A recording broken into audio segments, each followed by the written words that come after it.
Are you searching for the best in online black radio? Then go to blacktalkradionetwork.com, helping you filter through the noise.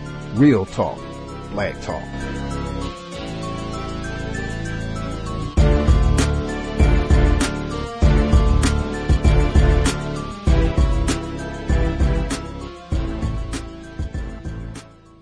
The internet is full of half-truths and all-out lies. We've all seen them, and many people on social media complaining about it. Here's your chance to show and prove. WorldAfropedia.com is a black-owned and operated encyclopedia. There are several thousand articles, but we need help. We can't uncover all the truth ourselves. So please, join us and become a writer, editor, or blogger for WorldAfropedia.com today. Every little bit counts. We owe it to the future generations to put the truth out there. Visit WorldAfropedia.com, the African-centered encyclopedia, a global database of African knowledge for the purpose of bringing about global African wisdom and understanding. WorldAfropedia.com. Well, see again, the people who classify themselves as white are not happy with their appearance. Now, they've taught us to be unhappy about our appearance. You see, but they're very unhappy about their appearance. I think there's an article in the handout about a white woman who was in Hawaii. And she said that being around the Hawaiian people and the Asian people, and she said she was tall and white and pale. She said she felt like a freak. And so then she started getting involved in genetic science. Infertility isn't solely a rich world's problem. So how can we spread the benefits of IVF? What clinical innovations can we expect next? And what will happen to social structures once age and relationship status are no longer barriers to parenthood?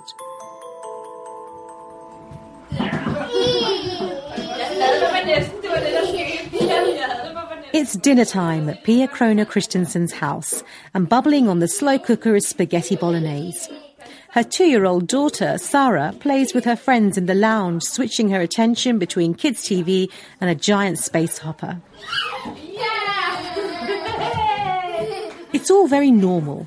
But in fact, this gathering is part of a growing subculture of family life, a product of assisted reproductive technology and IVF, and perhaps a sign of things to come. I've always wanted children, and even being in a relationship, in my early 20s, I remember talking about having children with my partner at the time was an issue, and it was more it'll come, and then the relationship ended. With the next one, he wanted to travel a lot before he had children, and then the relationship ended, and at the time I was gonna go and pursue my PhD outside of Denmark. And I was very much struggling with the implications of having a child with a man in a different country. I would either have to settle in that country forever, or, there would be some issues. For many single women around the world in their 30s and 40s, this story will sound very familiar. Pia was nearing the end of her fertile years and hadn't found a suitable partner to have children with. At 39, after studying in Canada to become a neuroscientist, she returned to Denmark and immediately started IVF with donor sperm. I was lucky to become pregnant in the first round of IVF with Sarah, so that was amazing. And I just remember giving birth to her, and I was at the hospital, and I was just so grateful, and I didn't know where to turn my gratefulness to, but I just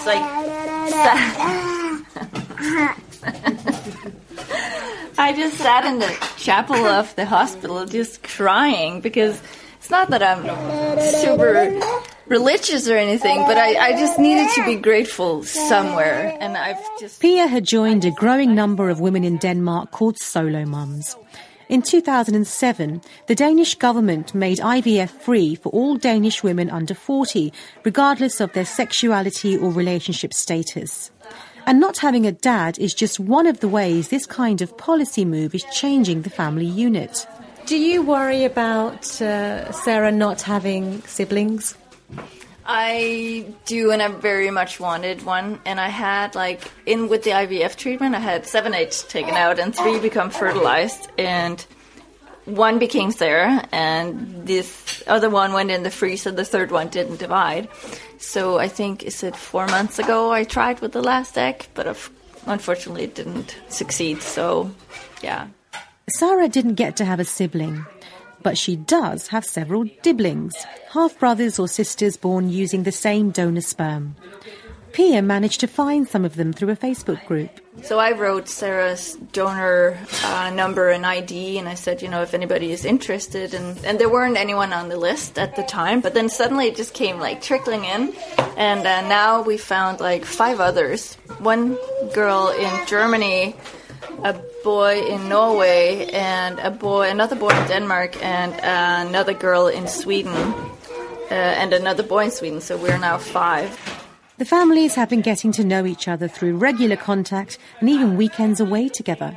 We don't know how our children is going to react later on. They might really want to seek identity in someone, or might want to meet someone that looks like them or has the same experience or have something in common, especially now where I'm not going to have more siblings for Sarah.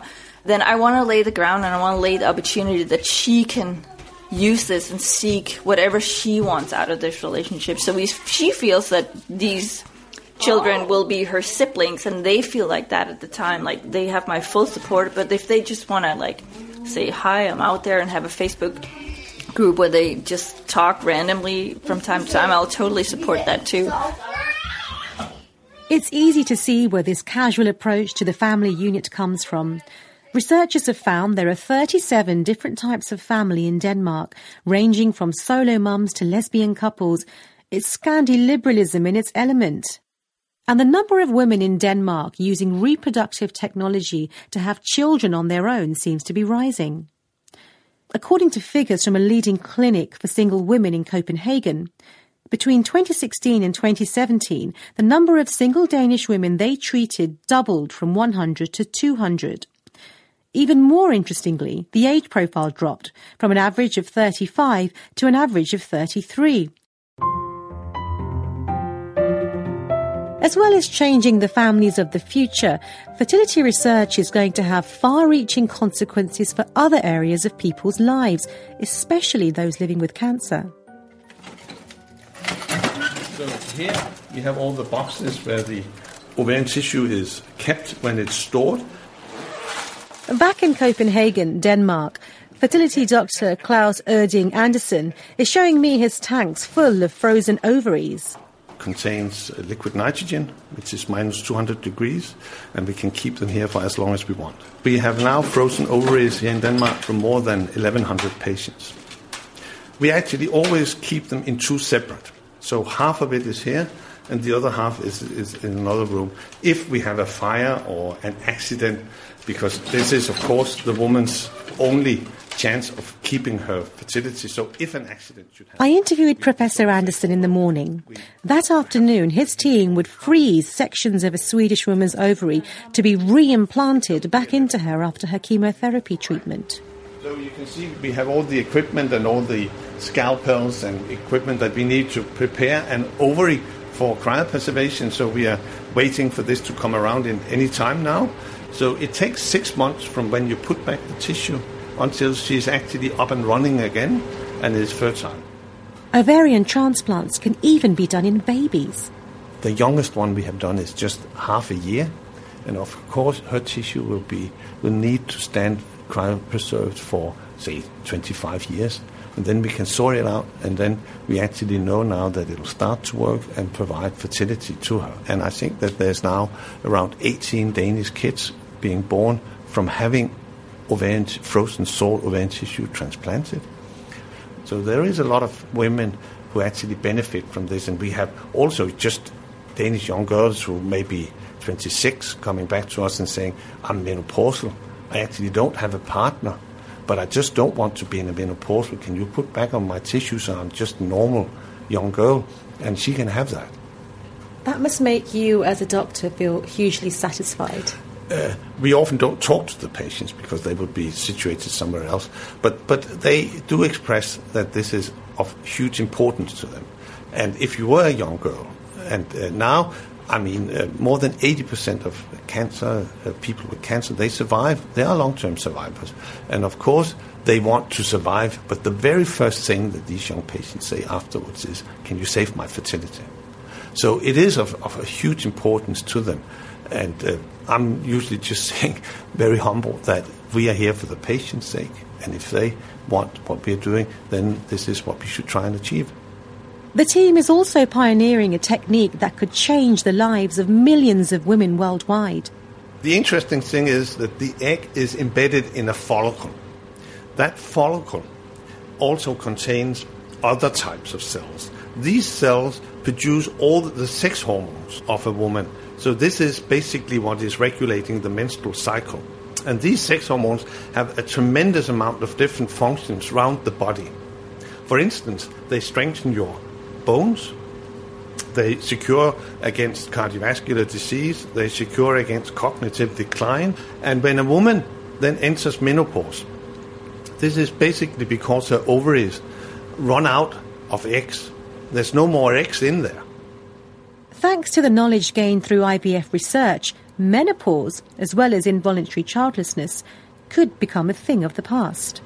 So an option has now arisen that if you take out some ovarian tissue when you are young and freeze it, you can actually put it back when you enter menopause, and then you will postpone menopause. You will have your own HRT factory, hormone replacement therapy.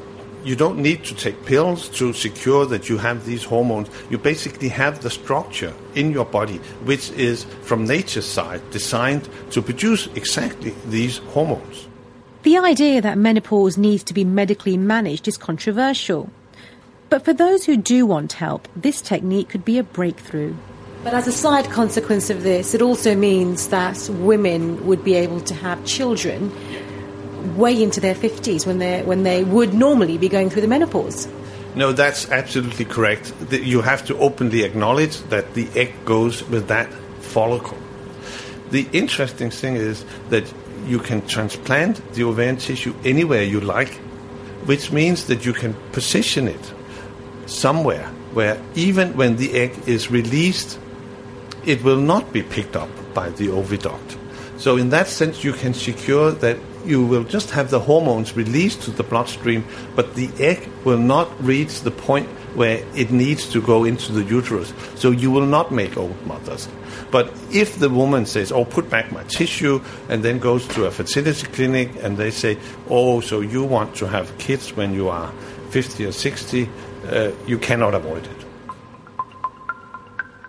Assisted reproductive technology, or ART, is extending parenthood to anyone who can't just have sex and make a baby for themselves. But let's take a leap into the future. What if we reach a point where ART becomes the norm? Listen to this astounding prediction from Professor Hank Greeley, director of the Stanford Center for Law and the Biosciences. He believes that in the next 20 to 40 years, most babies born to people with good health care around the world will actually be conceived in a lab and not in a bed. Having sex to make babies could become a thing of the past. Parents will do that for the most part in order to have healthier children, but the process will allow them to also make other choices about cosmetics or behavioral traits or boy or girl. His predictions are driven by the rise of PGD, or pre-implantation genetic diagnosis, a technique that involves a few cells being removed from embryos when they are 3 to 5 days old for genetic testing. The parents and doctors then decide which embryos to try to turn into babies. When I talk about PGD, pre-implantation genetic diagnosis, to most people, they think it's still science fiction, but it's actually 28 years old. And it's used every year in tens of thousands of cases all over the world. Right now, we can't test for that many genetic traits at a time. We're only looking at 3 or 4 or 5 different genetic traits. Diseases like Down syndrome, hepatitis B and HIV are currently screened for during a pregnancy. But as our understanding of the human genome develops, more and more genetic information will be available to parents. But only those undergoing IVF will have access to these details. Because in order to take cells from an embryo, You have to know where the embryo is. You have to be able to grab the embryo. And if you conceive the old-fashioned way, at 3 to 5 days, that embryo is halfway down one of the woman's 2 fallopian tubes. Good luck finding it. So PGD is only possible with and because of IVF. But IVF is a expensive, difficult, unpleasant procedure, and so that limits the rate at which PGD is currently being used. But a new technique currently being tested in mice, where eggs and sperm are made from skin cells, could change that. I foresee a future where a couple wanting to have a baby will go to a clinic. He will probably give a sperm sample the old-fashioned way. She will not undergo an egg harvest. She'll give a skin cell sample. Those skin cells will be turned into induced pluripotent stem cells, which will be turned into eggs.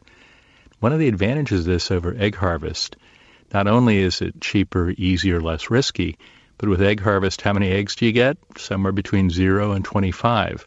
If you're making them from skin cells, how many eggs do you get? How many do you want? Tens, hundreds, thousands, millions, potentially. I expect to see couples make about 100 embryos, have each one of them tested. The lab will then ask the couple, what do you want to know about these embryos? Do you want to know about just serious diseases near term? Do you want to know long-term disease risks? Do you want to know cosmetic traits? Do you want to know boy or girl? Do you want to know behavioral traits? The parents will get that information and then try to decide among the 100 which ones they want to try to turn into babies. If you thought the moral considerations we're grappling with around fertility treatment in 2018 are complicated, think what the possibility of choosing between 100 fully profiled embryos would mean. Parents could be disappointed if their offspring don't turn out the way they'd hoped. Imagine this conversation between mother and daughter. Not only do I want you to be a doctor, I picked you out of 100 embryos because your genes said you were going to be a doctor, and now you tell me you want to be a journalist? Rich people's children would get biological advantages over other children. And many disabilities could be effectively removed from the human gene pool. In some ways, the hardest are questions where parents may want a child who the rest of the world thinks is disabled. The best example of that is probably in the deaf community, where there are deaf parents who do not think that deafness is a disability. They think it's another way of being, and they would like to have a deaf child. Now, if we had 2 parents who had a child with normal hearing, and they decided to deafen that child by sticking needles in its ears or doing something else barbaric, we'd have no trouble throwing them in jail and taking the kid away from them. Should we let deaf parents choose a deaf embryo over a hearing embryo? I think that's a tough question. Klaus Erding Andersen in Denmark sees dark possibilities ahead. I think, for me, the worst-case scenario is that if you, for instance, is in America, you have 10 eggs aspirated, and then you come back to the doctor, and he says, so which one would you like us to transplant? And the answer from the couple would be, oh, but now you have checked them genetically, doctor, we are very happy with that. Would you please select the embryo with the lowest health insurance? Wow. And this is a potential scenario. I think that we should be very cautious. My point is that we, as a professional scientist and doctors, we are not the ones who are going to decide this. Everybody can understand these scenarios. How do we want this to develop in our society? This is a much bigger question which everybody who's interested in society should basically have a chance to have a say in. No such thing as a vote that doesn't matter. It all matters. And after we have achieved historic turnout in 2008 and 2012, especially in the African American community, I will consider it a personal insult, an insult to my legacy, if this community lets down its guard and fails to activate itself in this election. You want to give me a good send-off? Go vote! And I'm going to be working as hard as I can these next 7 weeks to make sure folks do. Damn you, Obama. That was outgoing U.S. President Barack Obama speaking before the Congressional Black Caucus Foundation in the lead up to the 2016 presidential election, which would put Donald Trump in the Oval Office. And despite that full-throated appeal for African Americans to vote, there was a 7% drop in turnout compared to the 2012 election. There have been a number of theories about why African Americans stayed away from the polls during the last U.S. presidential election, including voter suppression. And as the midterm congressional elections loom in November, concerns are mounting that the black vote is once again being undermined in some states. Carol Anderson looks at the African American vote, its history, and its future in her new book. It's called One Person, No Vote: How Voter Suppression is Destroying Our Democracy. Carol Anderson is the chair of African American Studies at Emory University in Atlanta, Georgia, and that's where we've reached her. Hello. Oh, thank you so much for inviting me, Anna Marie. I want to talk about all of this. You write that the disappearing minority voter is the 2016 campaign's most misunderstood story. Remind us what the narrative was for why minority voters didn't turn out in the numbers in that election as they did for Barack Obama. One of the things that I really saw said repeatedly in the press was that, black folks just didn't show up because they really weren't energized by Hillary Clinton. Hillary was a flawed candidate. Hillary didn't have the ability to mobilize and energize the minority community. Hillary, as everyone knows, is corrupt. Hillary. And so the kind of misogyny that followed Hillary's campaign was there in the postmortem, that the decline of African-American voter turnout was due to Hillary being a flawed candidate who had so many structural issues that she just didn't have Barack Obama's magic. And why is that narrative wrong? Oh, it is 8 ways to Sunday wrong. And it is wrong because this was the first election in 50 years, the first presidential election in 50 years that did not have the protection of the Voting Rights Act. And without the protection of the Voting Rights Act, states went hog wild. Republican-dominated states figuring out how do we target African-American voters, as the Fourth Circuit Court said in North Carolina, with nearly surgical precision in order to block them from the ballot box. It was a reassertion of Jim Crow. Well, and this takes us back in history, and I want to go back before we continue to look forward. The United States, especially the South, had a number of mechanisms in place before 1965 to disenfranchise African-American voters. I'm going to play a piece of tape. This is a scene from the movie Selma, which came out in 2015. And we're going to hear Oprah Winfrey in her role as a civil rights activist going to register to vote in Alabama. I ain't stirring no fuss. I'm just here trying to register to vote.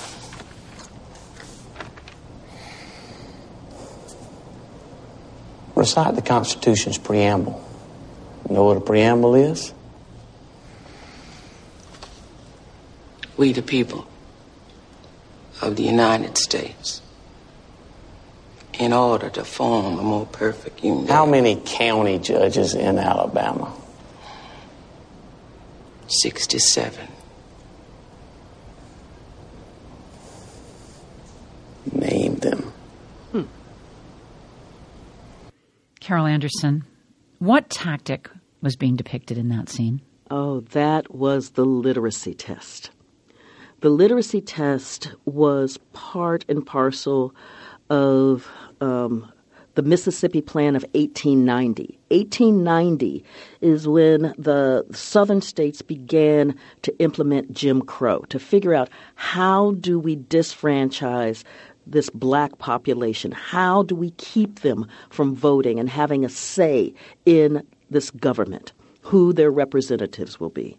But there was this thing coming out of the Civil War called the 15th Amendment that said you cannot deny the right to vote on account of race.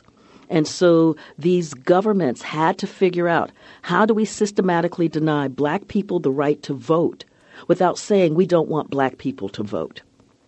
And what they decided to do was to use the societally created characteristics of a people and then use those characteristics as the litmus test for access to the ballot box. So with the literacy test, what we know is that the South implemented Jim Crow ferociously and vigorously.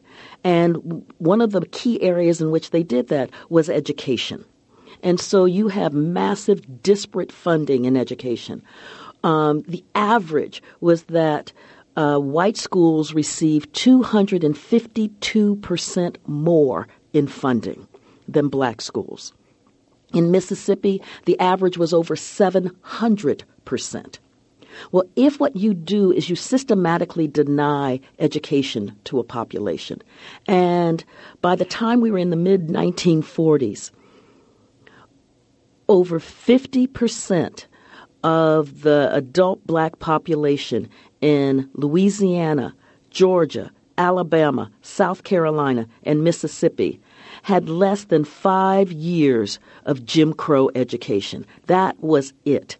Now imagine then, after you have societally imposed this, then turning around to that very population and saying, boom, read the Constitution and then interpret it. And if you can't do that, you don't get to register to vote. You don't get to register to vote. And that wasn't the only tactic they used. What else did they do? Oh, there was also the poll tax.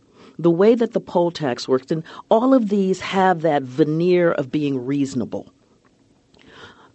The way that the poll tax worked was to say, well, you know, democracy is expensive, and holding these elections, they're expensive. And so we need people to pay a tax in order to be able to finance the elections, a poll tax. But the way that it worked, again, you go after the characteristics of poverty. The black community had been impoverished, coming out of slavery with absolutely very few resources. Then you get the reimposition of what they call slavery by another name, with sharecropping and peonage, debt slavery. And then you turn to that population and say, I want you to pay in order to vote. But not only just pay. The ways that the laws were written, it wasn't clear when you should pay and where you should pay. And the tax was cumulative. So that after you've kind of figured out all of the rules, but it's taking about 20 years to do so, you owed 20 years of back taxes in order to be able to vote. To put this into context. The average family income for a Mississippian was $100 a year. $100 a year for a family. If what you do then is require a percentage of that, it was coming out to somewhere between 2 to 6% of their annual income being required for that 1 year alone. Multiply that by the cumulative effect, and you have effectively shut down the ballot box. And if you couldn't pay the poll tax, you could be accused of vagrancy. Then what happens to you? Then if you didn't pay that poll tax, one, you couldn't vote. But the other piece, when the poll tax was first created, was coming out of the Civil War. And if you couldn't pay that tax, then you were basically arrested for vagrancy, and your labor was auctioned off to the highest bidder, as if slavery had never ended. So why would you even show up to register? Exactly. The power of the literacy test and the poll tax combined by the mid-1940s, early to mid-1940s, when the U.S. is part of a coalition fighting the Nazis, only 3% of African-American adults were registered to vote in the South. That poll tax, literacy test, and I've got to add, there were a couple of other features, but one of the major ones was election day violence. Election day terrorism, the willingness to kill black people for registering to vote, or the willingness to kill black people for actually voting. and having the justice system say that that's okay. So the election in which Donald Trump came to power, the 26th presidential election, was the first one to take place after the gutting of the Voting Rights Act. Yes, it was. Yes, it was. And we saw it in its full, unvarnished fury. What we saw, for instance, there were a number of devices that the states had begun to implement. And so I'll start with Alabama, because let's start with Alabama. In 2011, when Alabama was still a pre-clearance state, so this is before the Supreme Court decision in Shelby County, Alabama passed a voter ID law saying that you needed an ID, a government-issued photo ID, in order to vote. Now, the Republicans had recorded themselves talking about this, and they said, how do we depress the black voter turnout? Because, you've got all of these aborigines and all of these illiterates getting on these HUD, and that's Housing and Urban Development, HUD-financed buses to go to the polls. I mean, the level of racism in that sentence is toxic. Based on how do we depress the black voter turnout, Alabama passes a voter ID law. Now, Alabama identified the types of IDs that are acceptable. What was not acceptable, for instance, for a government-issued photo ID was public housing ID. But it doesn't really get more government-issued than public housing. But Alabama's a poor state, and 71% of those in public housing were African Americans. So if you deny that voter registration, that kind of ID, then you're beginning to cull out the electorate. You're beginning to shut the door on black voters. Because they wouldn't have the other kinds of ID that they're asking for in the same numbers. Exactly. And then Alabama wanted to reinforce that. So then in the Black Belt counties, and those are the counties in Alabama that have significant African-American populations, the governor shut down the Department of Motor Vehicles in those counties. So the access to a driver's license, which is like the holy grail for ID, government-issued photo ID, was not available. Where would they have to go? They would to have another county. To another county. But think about this. If you don't have a driver's license, so you don't drive, how do you get over to another county, particularly in Alabama, which is ranked 48th out of 50 states in terms of financing public transportation? So you don't have public transportation, and you're about 50 miles away from the nearest Department of Motor Vehicles. Yes. Now, Alabama knew in 2011 it couldn't get that law through a Department of Justice pre-clearance review. But after Shelby County v. Holder, that law was implemented. Okay, so after the Voting Rights Act is gutted, they can get that law through. Yes, and they did. They did. The argument that that the African American vote in the 2016 election was lower, that dropped, was because the argument that it was because Barack Obama wasn't running is not the argument. It's not the argument. It's not the argument. And the Hillary argument is not the argument. It's not the argument.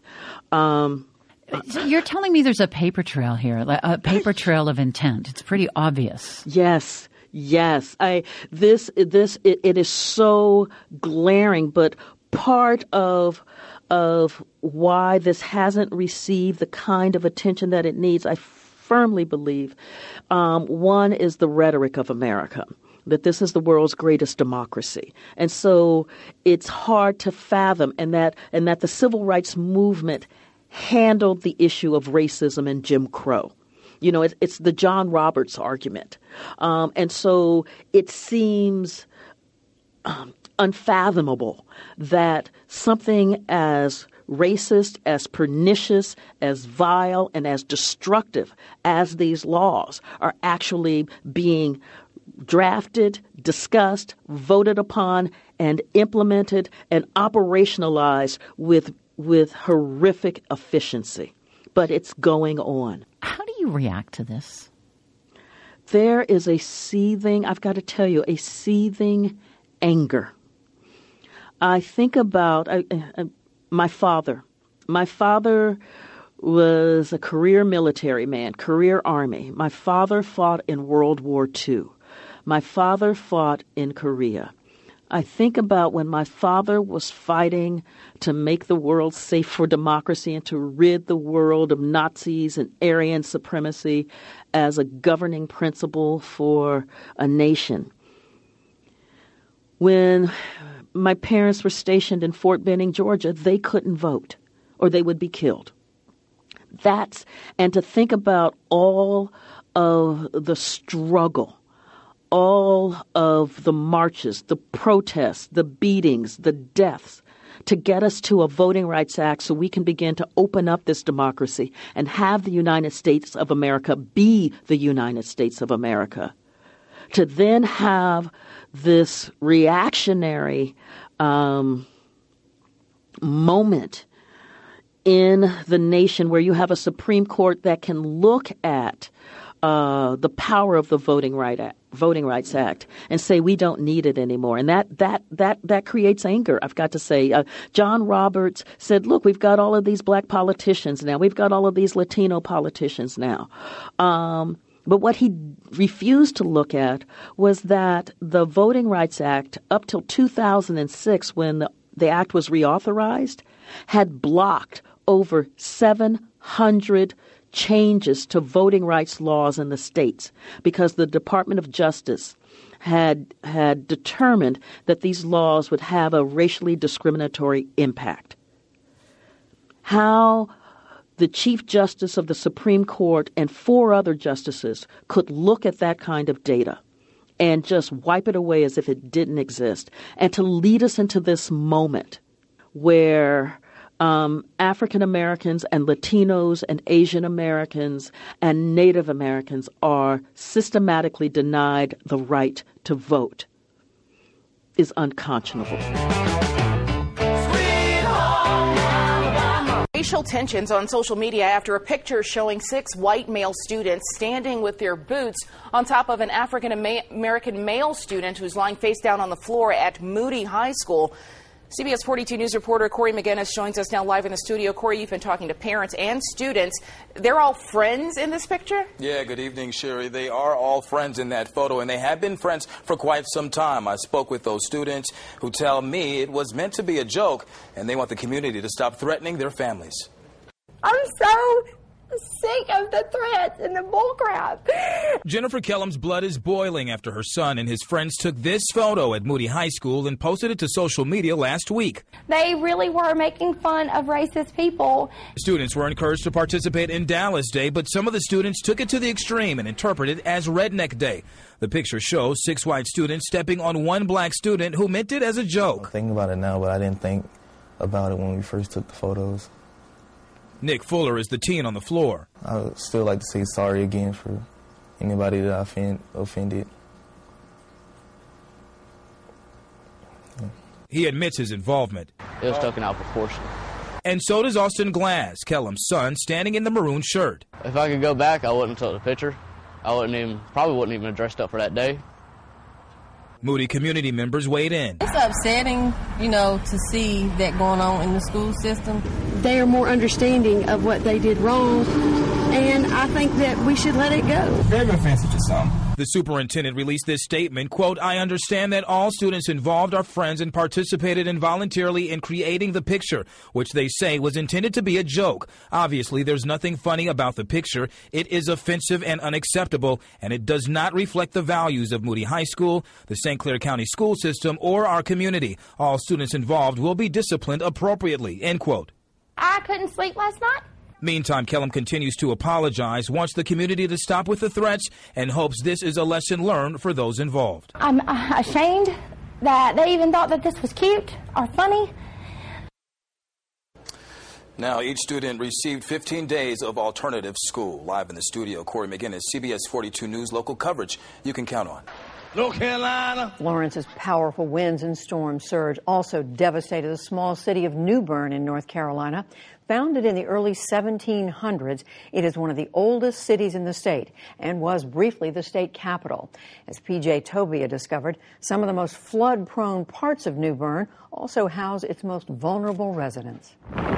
The rivers began to swell, and the rain didn't stop. By Friday afternoon, much of New Bern, a city of almost 30,000, was underwater. Crews rescued about 500 people. Thousands of homes and buildings are damaged. It is among the most devastated areas in Florence's path. In the days since, boats sit on the shore, trees block streets, debris everywhere. But over the weekend, the historic downtown, with its old mansions, yacht club, and attorney's offices, already showed signs of recovery. Just minutes away, however, in Trent Court, residents expect the cleanup process to take longer. This public housing development was built in 1939 and regularly floods with the waters from the river behind me. During Hurricane Florence, those waters came to where I'm standing now. Residents here are frustrated by the terrible living conditions and say that Hurricane Florence's storm surge have only made those conditions worse. Those are the conditions that we have to live in because we have no other choice. Where else are we going to go? Over the weekend, we met these women as they were grilling some perishable food. Like many across North Carolina, their power was still out. The water came out right there. But the water rising around their furniture on Friday just compounded existing structural problems. Peeling ceilings, crumbling walls, issues with lead paint. Can you come outside? And as Florence neared, these residents say the only information they got came from the media and in this flyer on hurricane readiness. Hurricane season is here. But even then, because they didn't have cars, cash, or public transportation, they felt stuck. If you just walk around, you can see how many, a lot of people was just sitting around trying to figure out what the hell they was going to do, because I was too. During the storm, more than a dozen families would have to be rescued from Trent Court. I need resources. Sabrina Bengal represents this ward on the town's Board of Aldermen. After the storm, she came to check on her constituents. Was there an evacuation plan in place for these people? No. I'm just going to be blunt and honest. No. I called on Monday and talked to the executive director, and my first question was, can you please tell me what your evacuation plan is for Trent Court? And he said, well, we don't have an evacuation plan. We have a hurricane readiness plan. And I said, well, that was not acceptable to me. I felt that was not strong enough. We knew it was going to flood. We knew the waters were coming in. And I felt very strongly, if nothing else, in the front rows, the rows closest, the buildings closest to the water should be evacuated, period. New Bern Mayor Dana Outlaw defended his city's efforts to get the word out to its poorest residents, including sending a fire truck, a National Guard vehicle into the neighborhood, broadcasting messages from a PA system. The first responders going out and knocking on doors, putting flyers on doors. The mayor and aldermen going out and physically picking folks up and taking them to the shelter. I think we did a pretty good job. We caught up with Outlaw at another public housing development just down the street. The Craven Terrace homes were recently renovated to the tune of $27 million. They're so much better than what they were, aren't they? Not really. Not really. Well, Mayor Outlaw says his government's doing what it can for these residents. We are certainly working with them to make positive changes in affordable housing that meets minimum property standards and is safe, sound, without lead paint and asbestos. All this comes as New Bern considers a contentious plan to demolish Trent Court, which sits right near the Trent River, and relocate its residents. For people to feel like this is going to get torn down and they're going to put up condos and stuff and sell it to the highest bidder that doesn't look like them, yeah, I'm definitely against that. Alderwoman Jamisha Harris represents a neighboring ward. I can't speak for the rest of the city officials. I do know that they support the plan of the redevelopment, which is getting these individuals into an area that doesn't flood. But honestly, what is that plan? Because what you're doing is you take them from here, you put them over into another community that I feel you're just compacting poverty. Late in the day Saturday, the lights returned in Trent Court, but residents say the local government had not. And have any city officials come down here? Have you spoken to any of them or seen them in this area? No, you're the first person we've seen and talked to. No. I am the first person from out of this neighborhood to talk to you. Right. Has anyone else been here? We haven't seen nobody. So residents kept each other company and well fed. For the PBS NewsHour, I'm P.J. Tobia. North Carolina. The coastline of the Carolinas is dotted with African-American communities that formed after the Civil War, when plantation owners moved out and former slaves moved in. Many of these communities have been hard hit by Florence, but some of the residents could have an especially hard time getting help rebuilding. That's because their land was passed down through generations through a form of ownership called Heirs property, Heirs. Andrew Carl teaches history and African American studies at the University of Virginia, and he says in many cases it's difficult for residents to prove they own the land. These were areas that African Americans initially often acquired clear title to. The problem is that when the original owners died, they often died without leaving a legal will. And then it passed down to their descendants in the form of these undivided shares, in which every descendant could have a claim on the land, but there was no clear title to the land. And so how do the current owners demonstrate their ownership?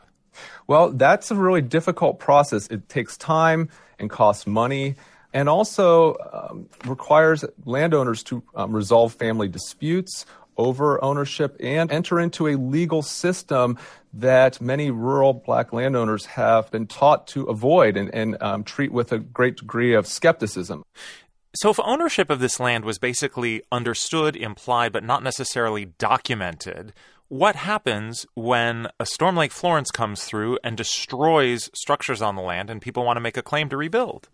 Yeah, this has been a real problem following natural disasters. Without clear title, families are often ineligible for disaster assistance to rebuild homes or return. We saw this after Katrina, where by one estimate, there was over 25,000 residents in New Orleans whose property was in this legal condition. And then what do those people do?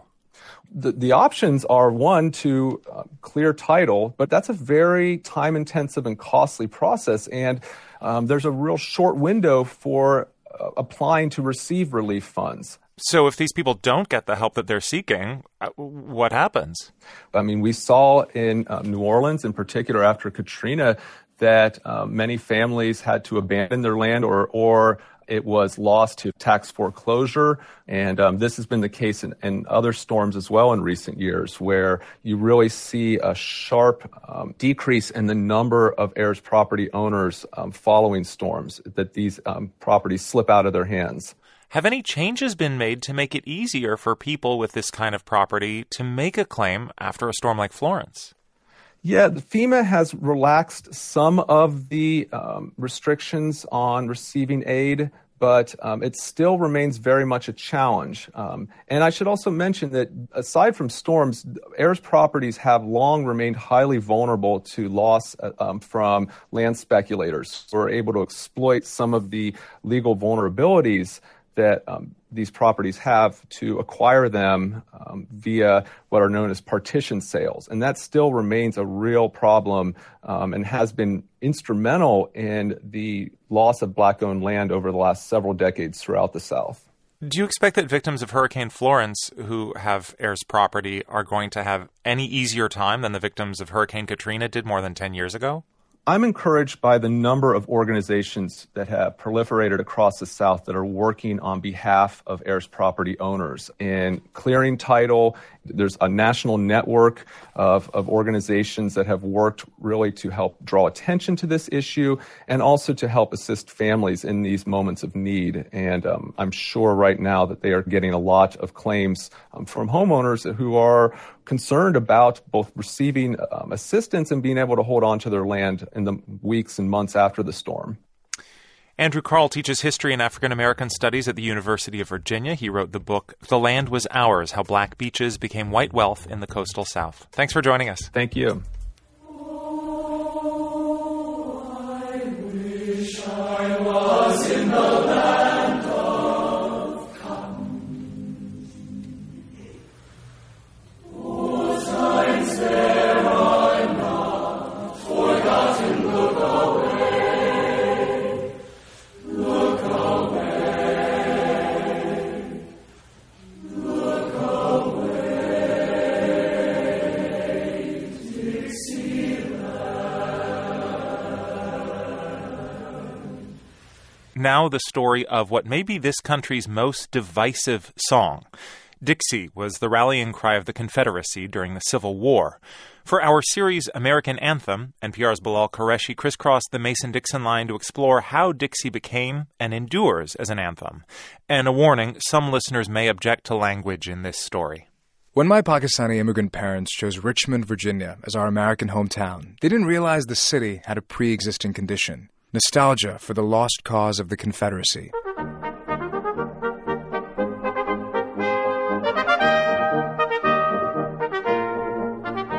Growing up, the ghosts of the Old South were everywhere. Rebel flags waving from pickup trucks and Confederate monuments along the city's main avenue. For 4 years, Richmond was the capital of the Confederate States of America, and if that country had an anthem, it was Dixie. But the song was born in the North, says historian Ed Ayers, who lives in Richmond. Dixie actually was only created in 1859 as a minstrel show in Ohio, which people tend to forget that minstrelsy was the most popular art form in the United States. White men in blackface, very often from the North, imagining happy enslaved people. I wish I was in the land of cotton. Old times there have not forgotten. Look away, look away, look away, Dixieland.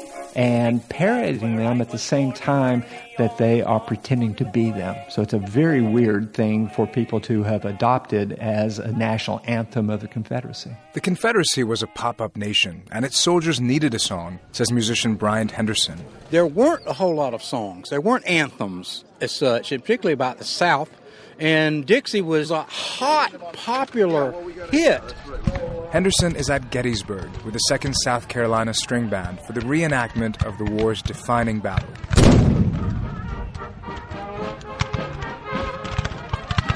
After a long day of fighting, soldiers gather by candlelight under the big tent to close the night with Dixie.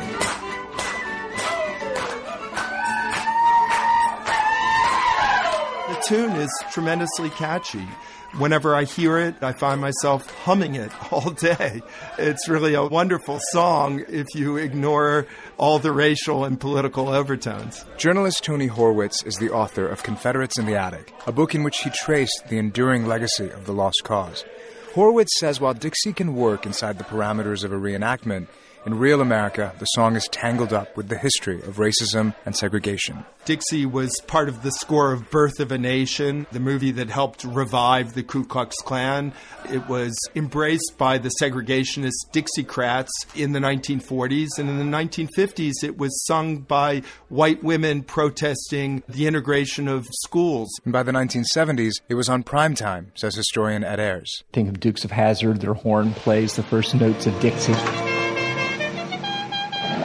But Dixie's biggest platform was the Southern Football Stadium, and nowhere more prominently than the University of Mississippi and its Pride of the South marching band.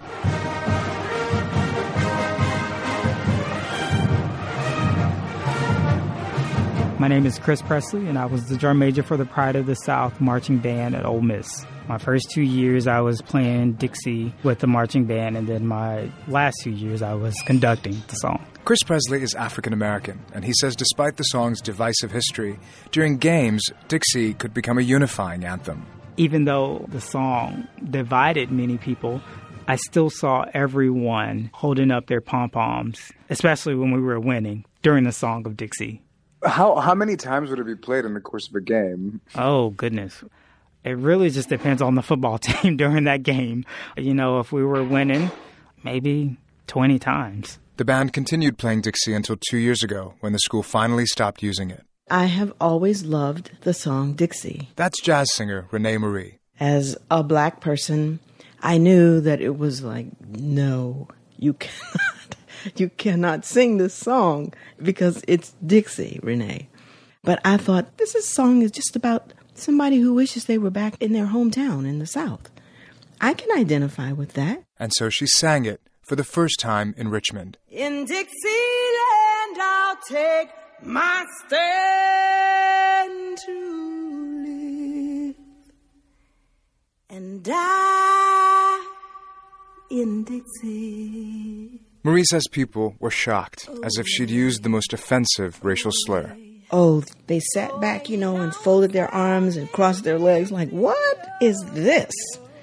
Because honestly, Bilal, there are There are certain emblems of this society that are just taboo.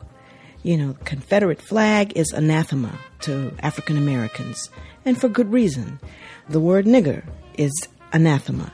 And the song Dixie is like the trifecta, you know. But in her arrangement, Renee Marie merges Dixie with a song that Billie Holiday made famous about lynching. Southern trees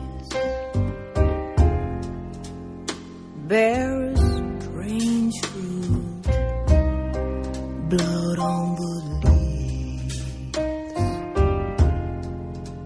and blood at the root. That's the juxtaposition, isn't it? And both songs are representative of what it's like living in the South. But that old South is fading, and I asked Renee Marie if it would be better if one of its symbols, Dixie, was best forgotten. No, do not try to erase it. I would say look at it. Find out what's going on with your country. And stop thinking that it's post anything. It's not post anything. It's all still right here in your face. I mean, to use the vernacular. But yes, it's right here. Don't be misled into thinking that everything is fine. Back in Gettysburg, as the reenactors take a moment to step out of the sepia-toned past to reflect on the present news cycle, there are nods of agreement from one of them, Joe Whitney. What's happening today is very similar to what happened back then. You know, you had the breakdown in civil behavior, the breakdown in people hearing the other side and understanding. And in a way, we want people to learn about this because history may not repeat itself, but it definitely rhymes, as they say. All of this history is a heavy burden to bear for a song that was intended to be nothing more than a jaunty pop tune. But Civil War historian Ed Ayers says Dixie could never be just a song. Once you live in the South, I've chosen to live here, you look around, you see the ghost of the past everywhere around us. So I can never hear Dixie as anything other than the song that has accrued all these meaning over so many generations. Ayers says even if Dixie was expunged, it will always be an anthem in some American hearts, confined but never forgotten, alive and electric as only anthems can be. Bilal Qureshi, NPR News.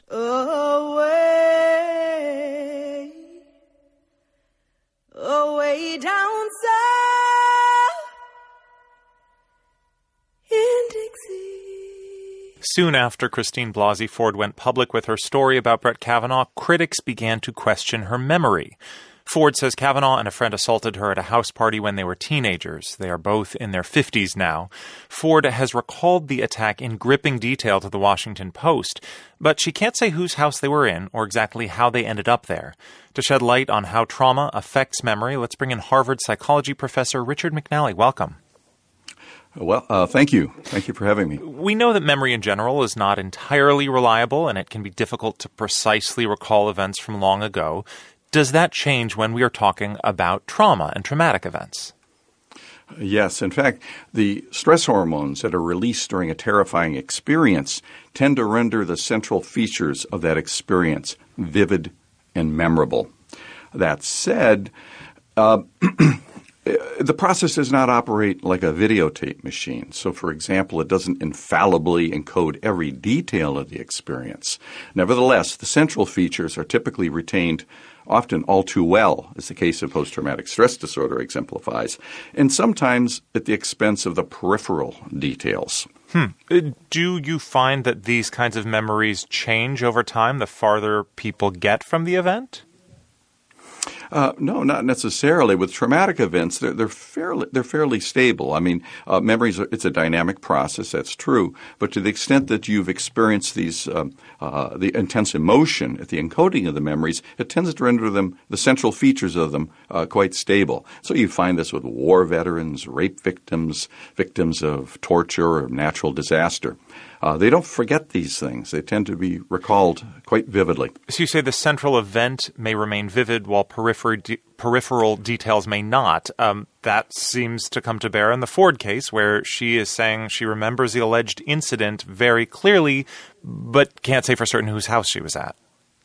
Exactly. Right. Yeah. So the central features are those that the person's attending to. They're often the most threatening, the most terrifying features of the experience, where the day in which it happened, or the house, or the address, or the day of the week it happened, these things may get scrambled up, forgotten, because they're not really the ones that you're attending to at the very moment of terror.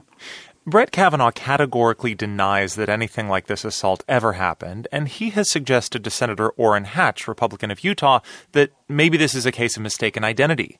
Does it seem plausible to you that Ford may be remembering this traumatic incident correctly, but not the cast of characters? That's possible. That's certainly possible that there's a mistaken identity. I really don't know. I don't know enough about the case, quite frankly. But eyewitness testimony is sometimes fallible, but the memory of the actual assault that a person might experience is unlikely to be garbled up to that extent. Another variable here is alcohol. Ford told the Washington Post that Kavanaugh was stumbling drunk during this alleged incident. How does alcohol affect recall?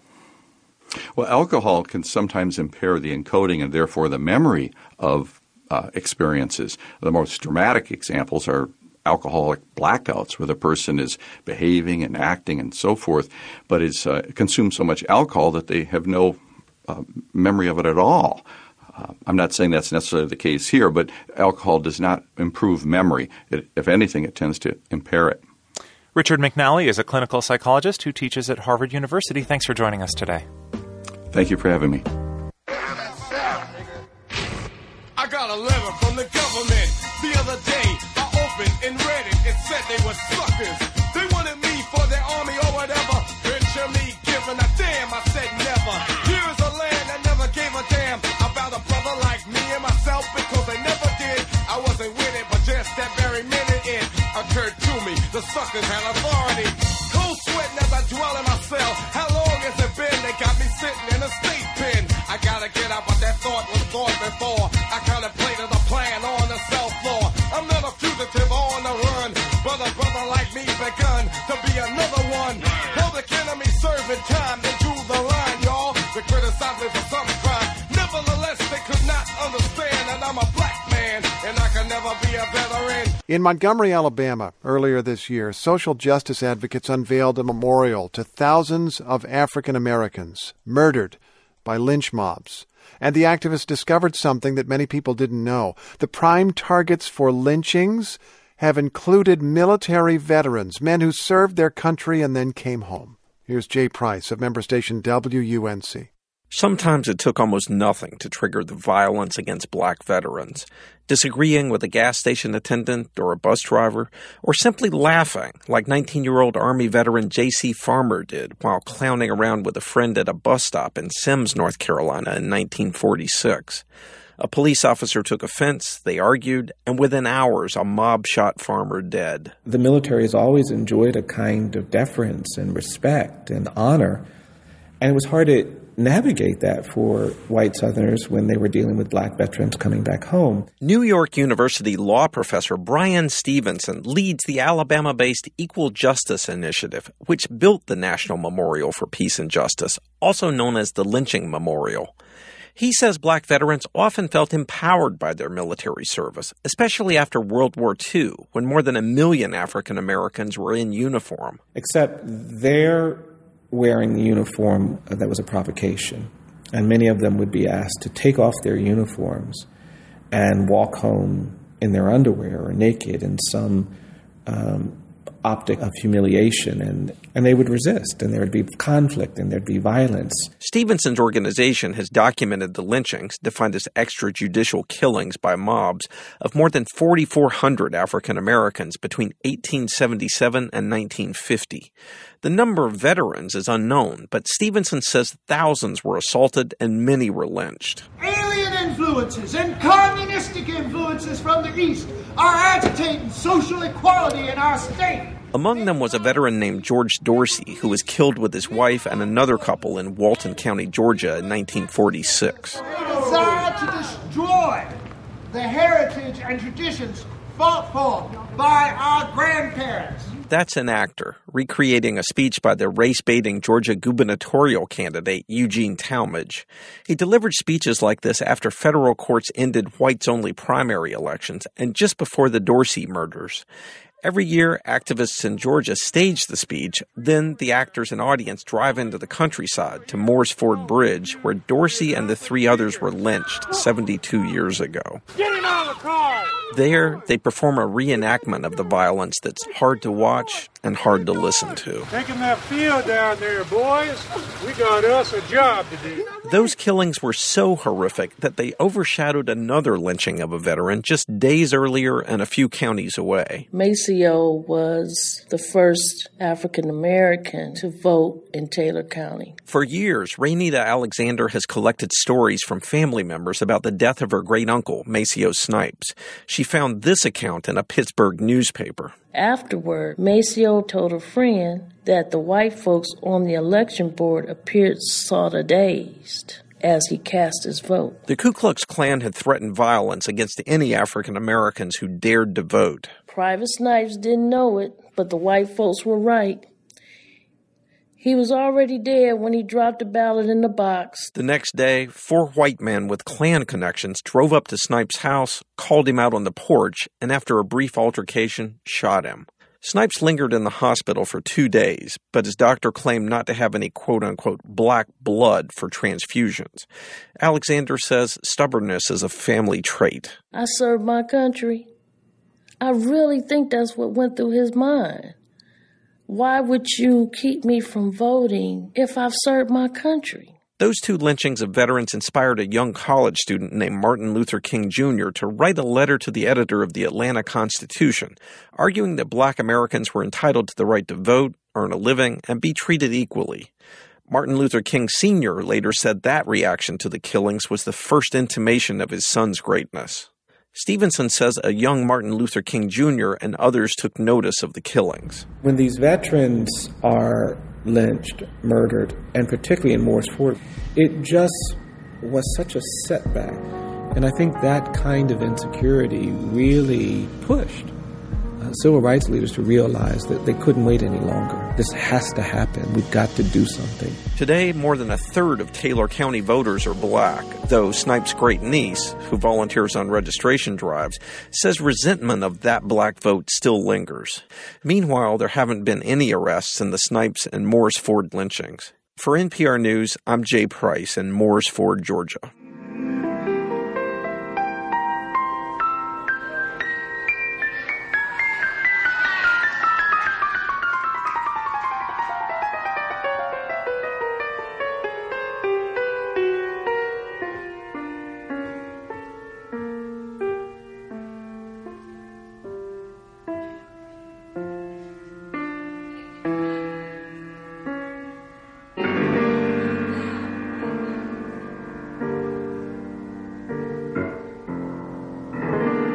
Finally, to the US and Warren Shadd, said to be the only African-American piano maker in the country. He's built up a successful business, making pianos to order for a wide range of clients. And when he heard that the Vatican was looking for a piano, he wrote, offering to make one. And to his amazement, he got a reply. He personally delivered the grand piano decorated with a papal seal. He's been explaining why he decided to make a living as a piano maker.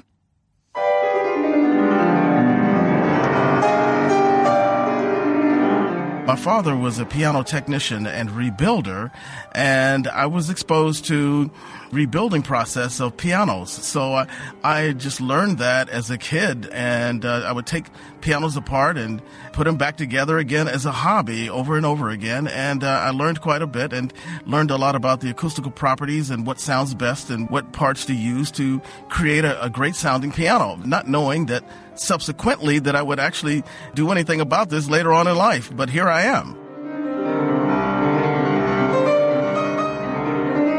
I could tell you that someone in the piano industry told me when I first said I was going to become a piano manufacturer, they told me I needed to have my head examined.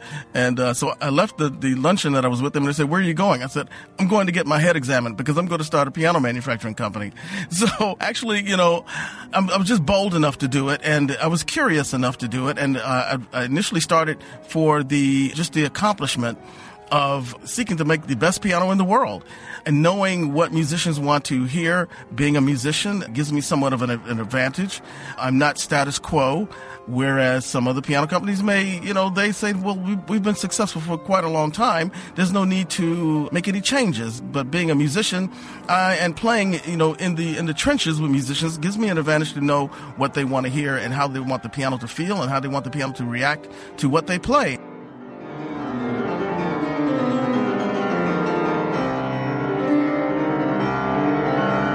You have to be willing to go through the fire. I don't think that I'm the only person who had an idea and an invention, but this is against all odds what I've accomplished. And I am celebrated in African American, and I'm humbled and blessed about it. But at the same time, it is not for the meek. Let me just say that. To start, this is not for the meek.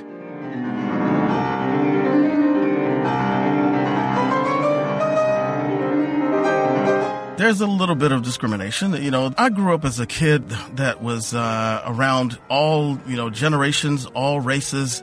And as a musician, you're playing with all generations and all races. And so I was taken aback, but I knew that was just some types of exclusive incidents. I didn't take that as the norm. And so I kept and I continue to keep a positive attitude and outlook on what I'm doing. And anyone else who is has a negative about it, it's just not for them. That's the way I look at it. It's just not for them, and we keep it moving.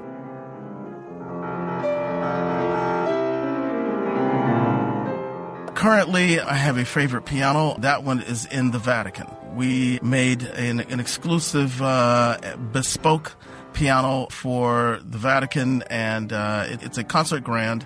And it has the Pope's seal, papal seal on the inside grand top. It has electronics in it. It's a hybrid acoustical piano with synthesizer capabilities, etc. It's a wonderful piano. Well, I knew that they were looking for a piano all the way back in 2003, and I wasn't ready then, but when we were ready, we sent them information about our company, and we also sent them sound clips, and voila, they said, we've vetted you, we've compared to you, and we can't wait to get your shad piano at the Vatican. And with great deference, we welcome the shad piano.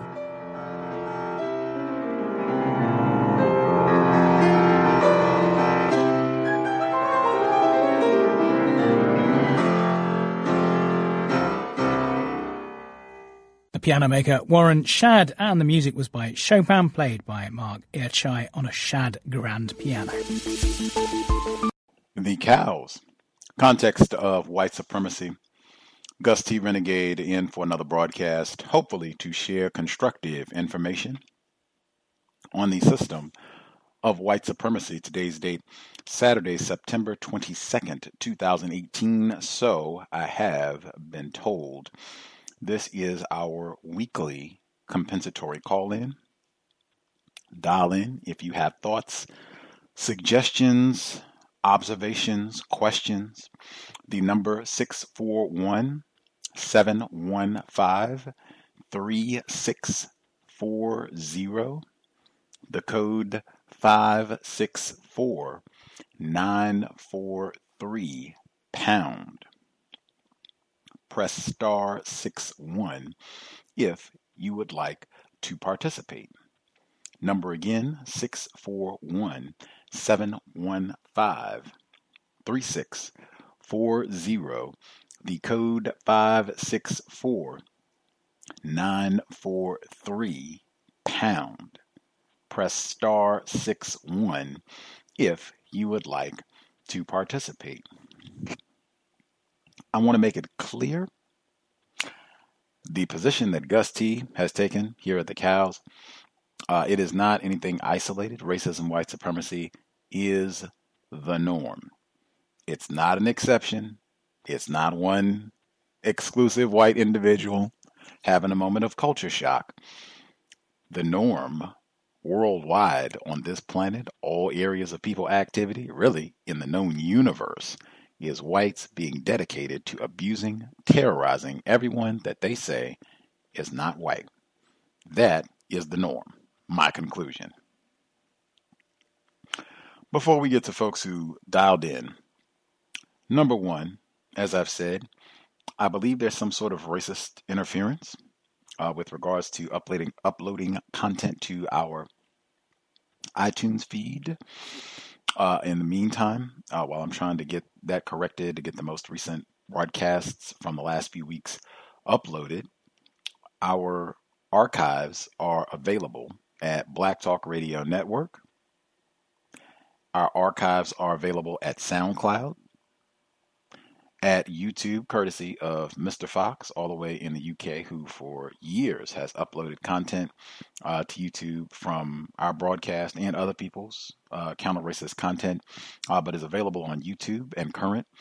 The most recent programs up to the 4th study session on Black Love is a Revolutionary Act are available at Black Talk Radio Network, SoundCloud, YouTube, available easily. I've been posting those links as well. So if you have problems finding any of the most recent broadcasts, drop an email untiljustice@gmail.com.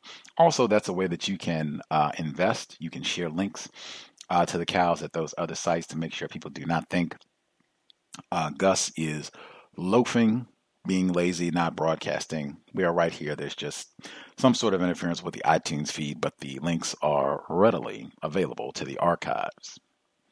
Second, archivist, we are encroaching on our 10-year anniversary and our 2000th broadcast.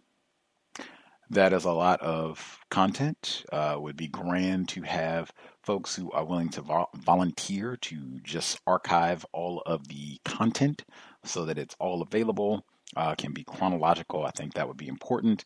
Just so many people have invested their time beyond Gus T over the years. Pam, I mean, it's almost a decade worth of her coming to hang out, Mr. Fuller, Dr. Welsing, pretty lengthy list of folks with their material. So might be significant to have that archived.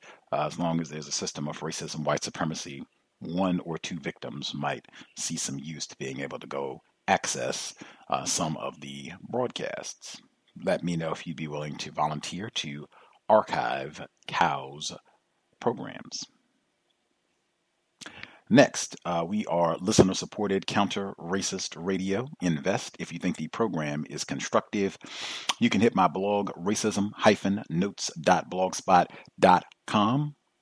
racism-notes.blogspot.com. When you hit my blog, PayPal button is in the top right corner. If you are not into PayPal, drop me an email and we will get you a physical mailing address. Enormous thanks to all of the folks all over the world who have invested in the COWS. Nearly a decade of counter-racist broadcasting. I hope we have provided accurate, constructive information about the system of white supremacy, what it is, how it works, and what victims can do to dismantle that system. If you are not into PayPal, you can also nab items from my Amazon wish list. It is linked on my blog. The address, you can just go to Amazon. It's under Gus T Renegade. Again, massive gratitude to all of the investors who have selected items, picked things up from my list over the years. Again, I hope the program continues to be worthy of your time and energy. Few things that I wanted to touch on as we proceed. I know Emmy, very much into science, as was Dr. Francis Cress Welsing, some of our other listeners. I thought the segment on in vitro fertilization was very important. I also think it's an extraordinary act of racism. When they talk about those segments and all of the CRISPR technology, all of these advances and what have you, and they talk about the disparities in terms of who's going to get access to this technology and the politics of who, is going to be making decisions about how this technology will be used and the guidelines about how this technology is supposed to be utilized. They will point out class. They will point out gender.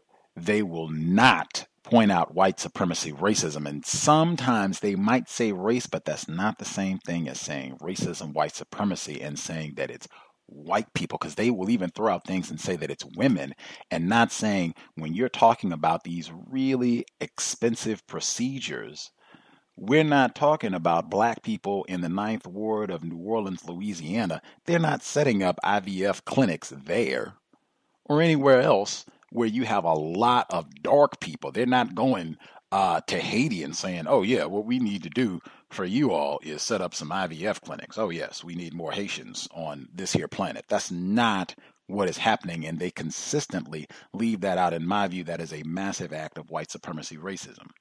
Very important information in that segment, though, I thought. The DeRay McKesson, if folks recall from Ferguson 2014, he was here in Seattle yesterday evening. He did a talk. He was promoting his new book, On the Other Side of Freedom, The Case for Hope. I just mentioned it to again highlight the sophistication, refinement of Seattle, Washington, the best plantation in the so-called United States. Lauryn Hill was here this week. DeRay McKesson was here this week, and I didn't even look. I didn't even make an effort to go through to see, like, what is the happening in this here city over the next 5 days or so. But my pals went. They got a signed copy of his book, took some pictures with my godchildren, incidentally, and hung out. They let me see the book, and they said that it seemed to them that the whites present, and of course whites were the predominant ones present, they were very pleased with what he had to say on racism, white supremacy, which VGQ, Victims Guaranteed Qualified, I don't have a problem issue at all with Mr. McKesson. He's doing what he's doing. He's saying what he's saying. However, I do say consistently, anytime that racism, white supremacy is discussed and whites are pleased, happy, seeming like they are endorsing what's being said with regards to racism, white supremacy, I am suspicious because it has been my experience when truth is revealed, when someone, particularly a non-white person, is being accurate about racism, white supremacy, what it means to be white, whites are not pleased. It is not, oh my goodness, can we get your book? Can we get 50 copies of your book? 5,000 copies of your book signed? Oh my, how can we invest? That's not been my experience at all. Not even close. But, hey, I wasn't at the talk. They didn't invite Gus T. Moving forward. His book again, make sure it'll be a plug. On the Other Side of Freedom, The Case for Hope, DeRay McKesson. Next up, I'll get to that later. Wowee. I'm going to look at the clock here, make sure I don't take up too much time. Seasons normally hit Gus T pretty significantly, pretty intensely. We're, transitioning from summer to autumn, as they say. It's getting cooler. It's been getting cooler here for some time now. Daylight hours are getting shorter.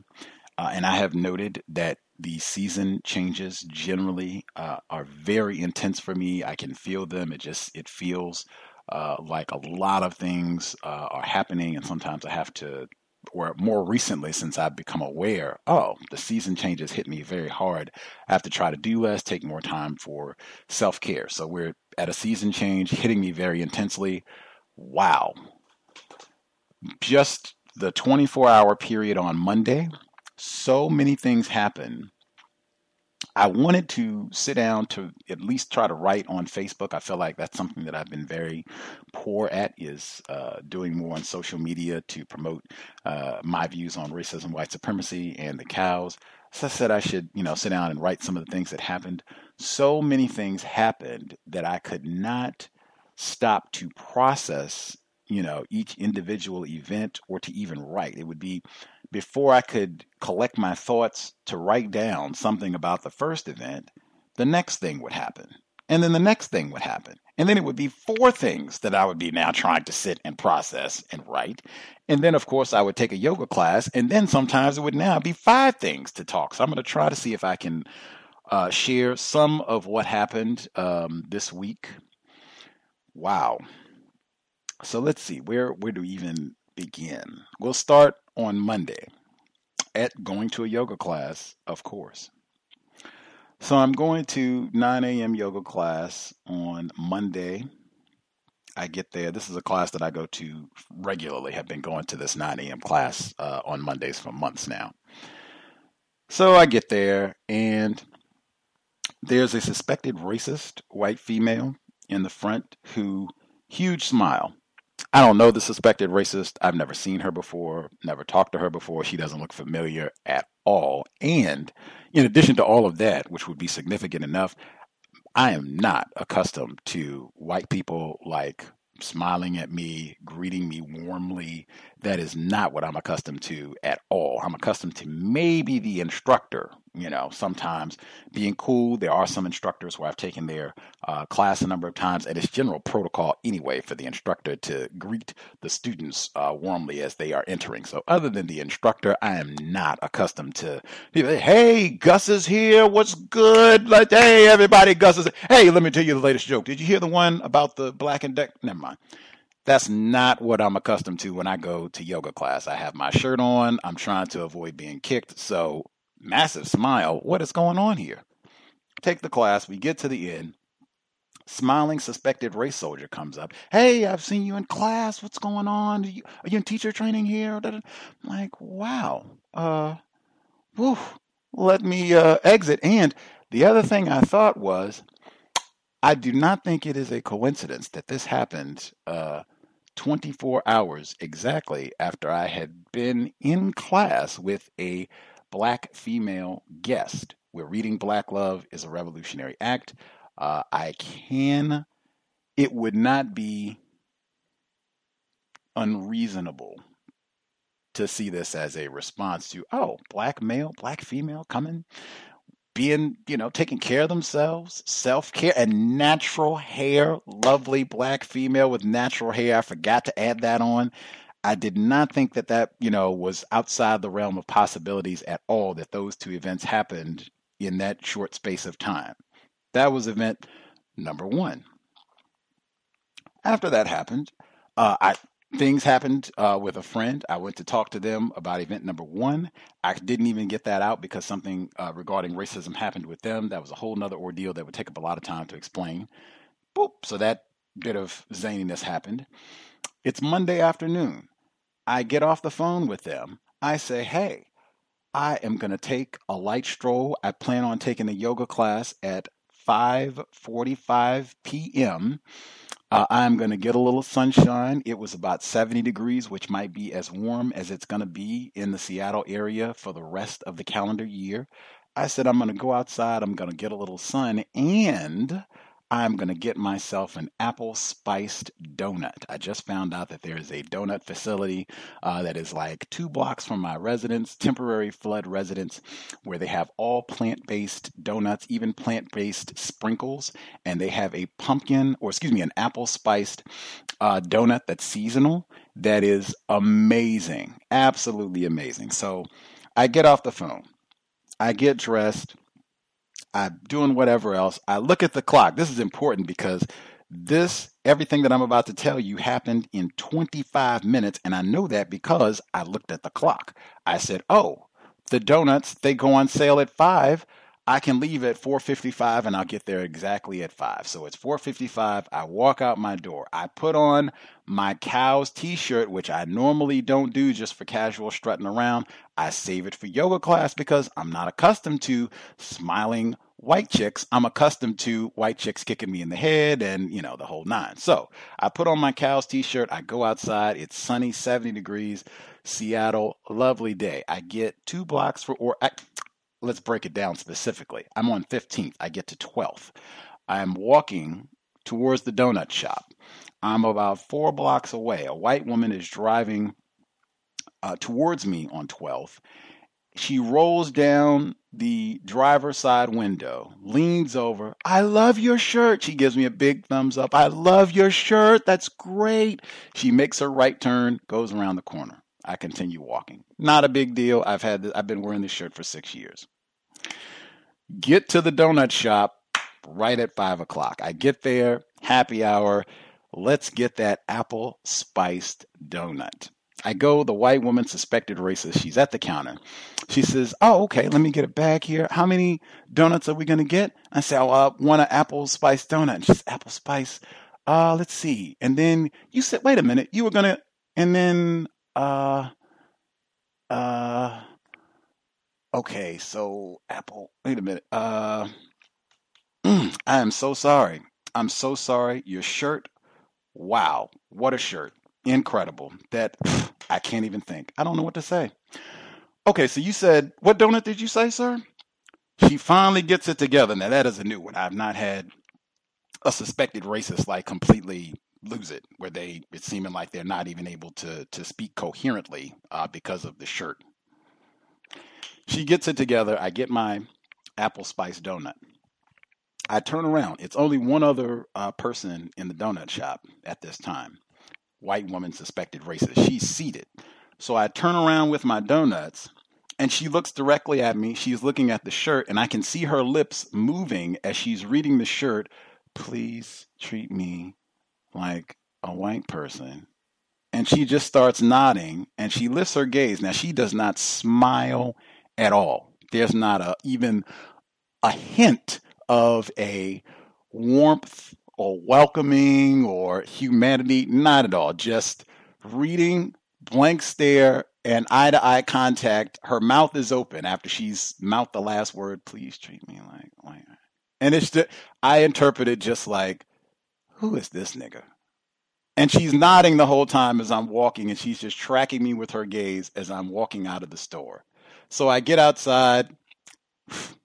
I have my donut, though, so I'm, not even really on that too much what just happened. Just like, oh, okay, I'll note. I can share that with listeners as we proceed. So I keep walking. I'm on 12th. I have to get back to 15th. I go up Pike, for people familiar with Seattle. I go up Pike, walking up. I get to 15th. There's a white man who is crossing 15th, and he looks at me. He looks at the shirt, and he just gets a big smile, and he just holds the gaze the whole time looking at the shirt. He keeps walking. I'm walking. My residence is in sight. I am a block from my residence. White woman in her vehicle. She rolls down the passenger window. Before she does that, she takes her finger across her shirt like, oh, your shirt. Oh, and she gives two big thumbs up. Then she rolls down the passenger window. She's driving. She says, oh, your shirt is amazing. I love it. In fact, you know what you should do? You should make a book and make that the title and just put you wearing the shirt on the front cover. In fact, you should make that an experiment just to document how people respond to the shirt. Because I don't even know what to say. I mean, treat you like a white person. I don't even know what that means.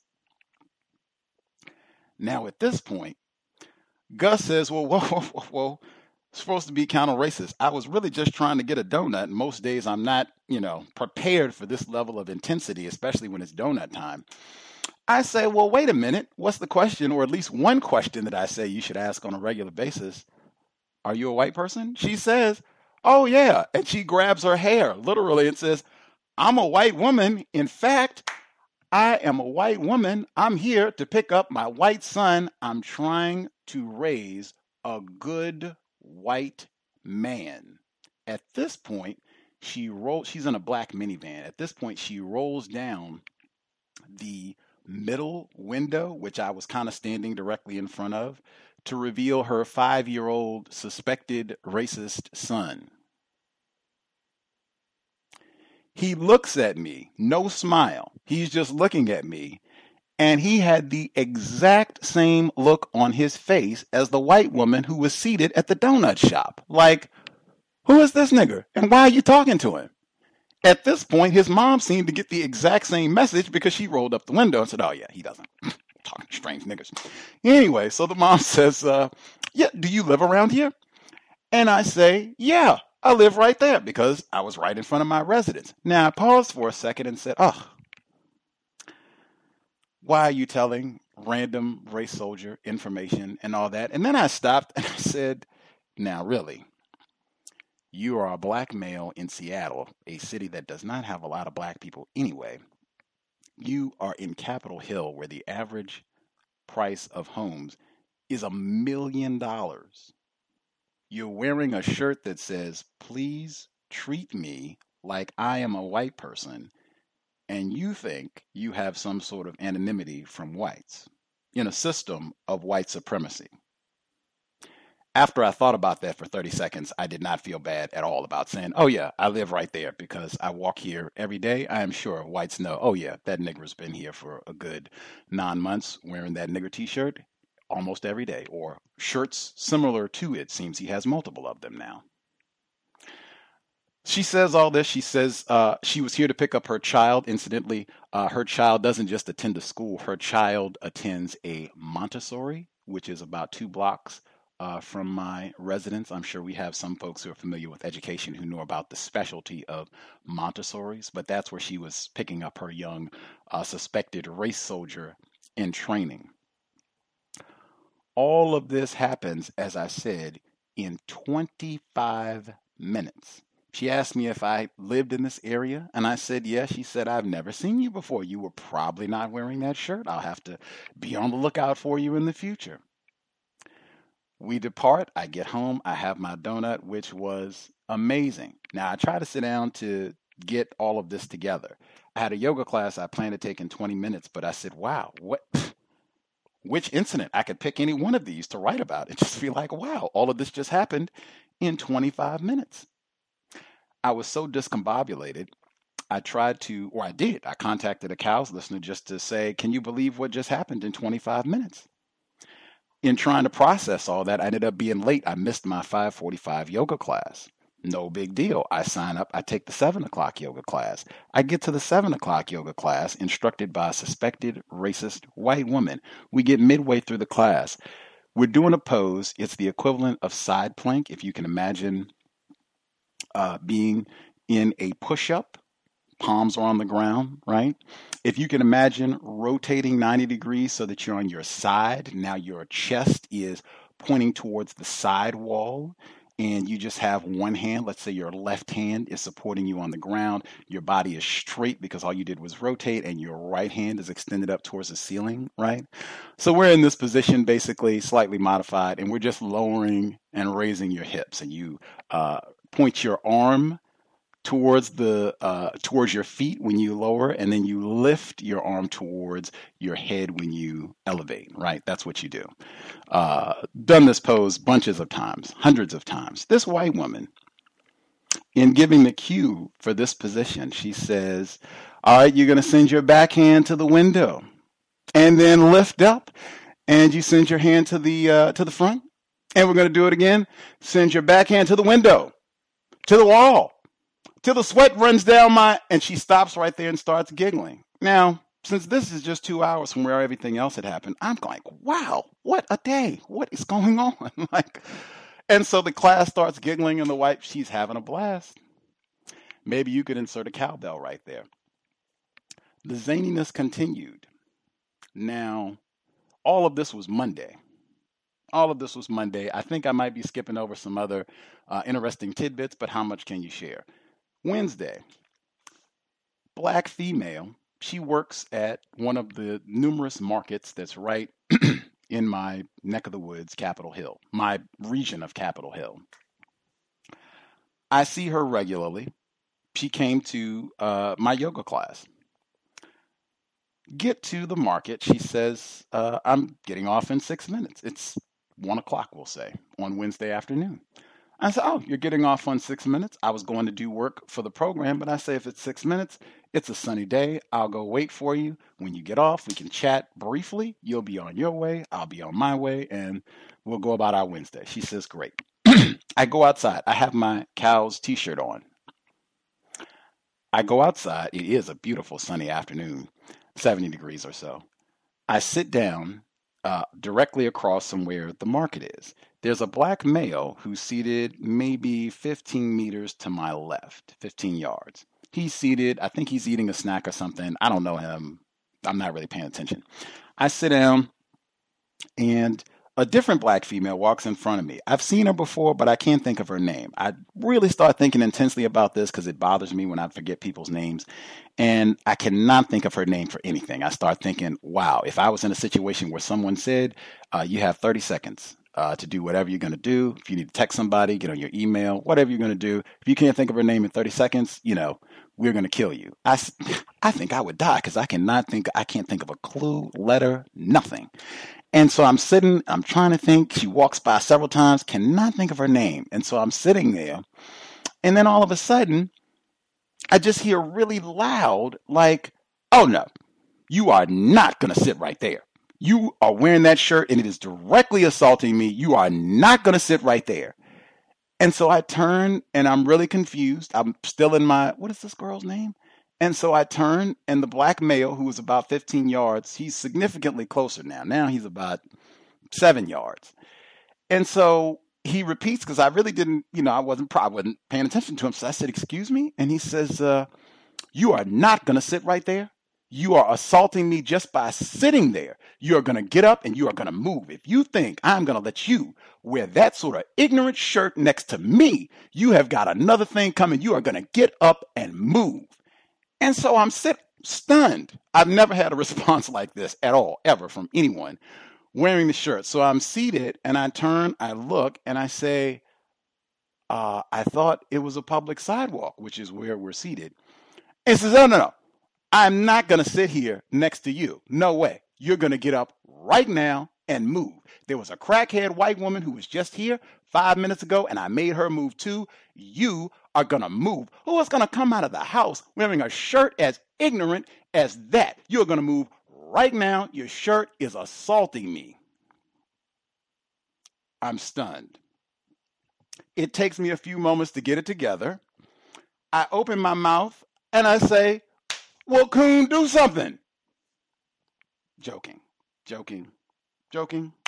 I did not call him a coon. I opened my mouth. I was going to respond, and then I stopped, and I could hear the cows, listeners.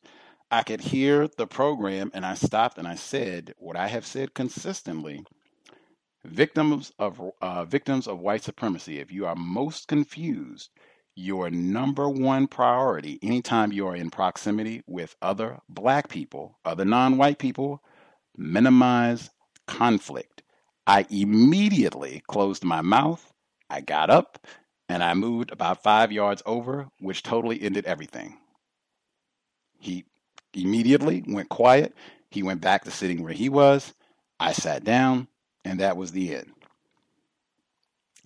After I moved and sat down, I said, wow, more gentrification. They need to get rid of more black people in Seattle. Like, whoa, even trying to process, because I've never had an event like that happen before, where I even thought, like, wow, do I need to take the shirt off for a few days? Like, I've never, in the shirt 2012, so it's been 6 years, I've never at any point had a moment where I felt, wow, I should just take this shirt off for a little while or not wear it. I felt that after that event happened, like, wow, maybe I should just take my shirt off for a little while.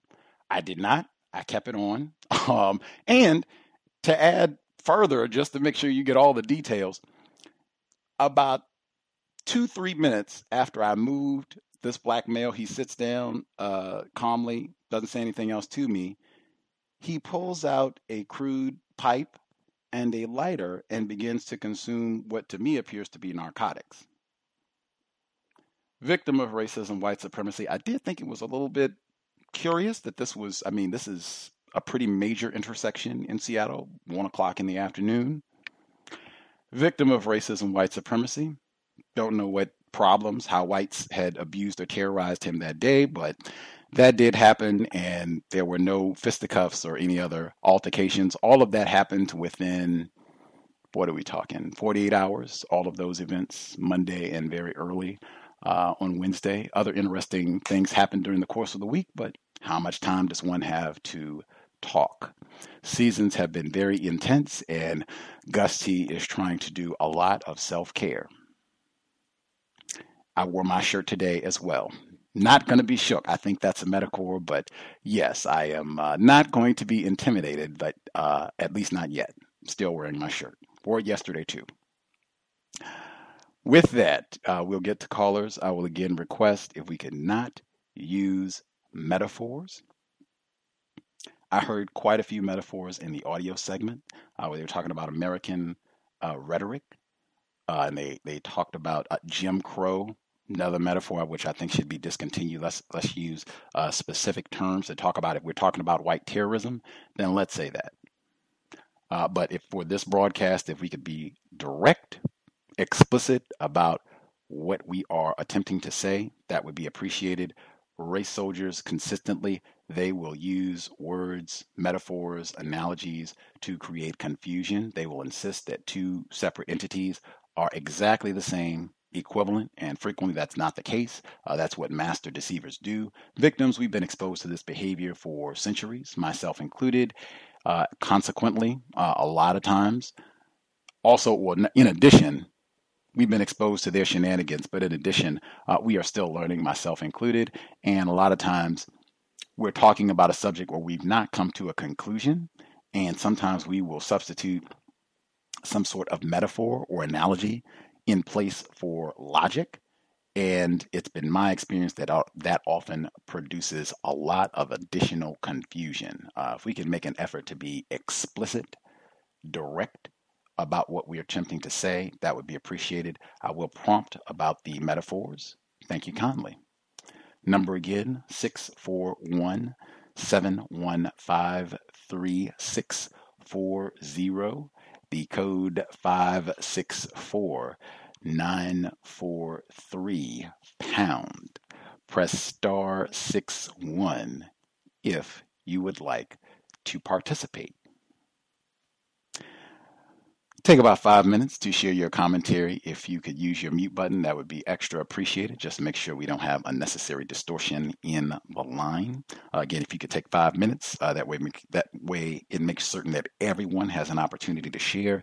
If you have additional comments or questions, just use your mute button, and then once everyone has spoken, you should have a chance to speak at the end.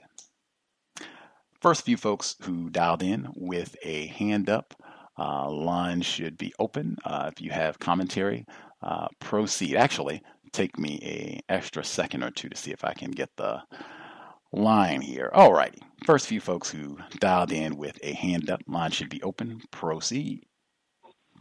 Good evening, Gus. Greetings, Thomas in New York. Greetings to you. Greetings to all the callers. I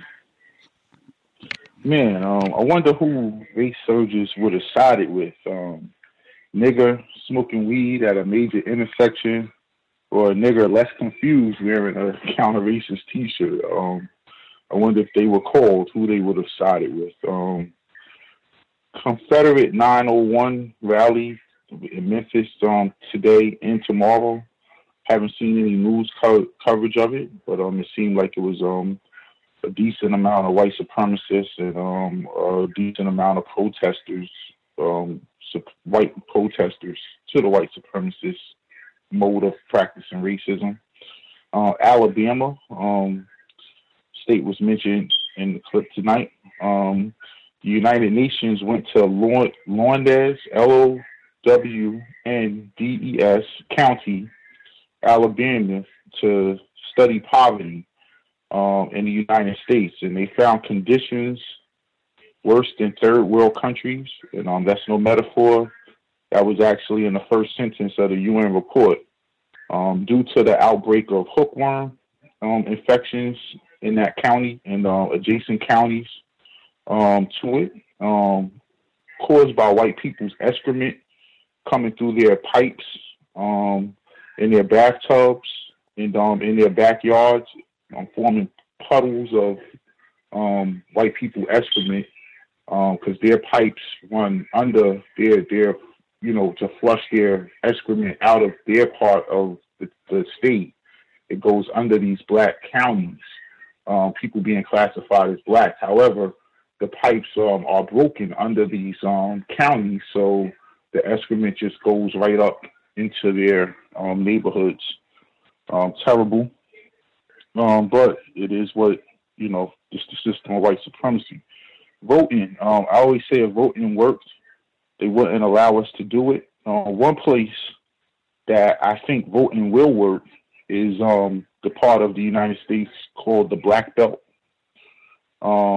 Sections or entire states of Oklahoma, Texas, Alabama, Arkansas, Mississippi, Missouri, Tennessee, Kentucky, Louisiana, Georgia, Florida, North and South Carolina, Virginia, and West Virginia. And you could also add Kansas and Maryland.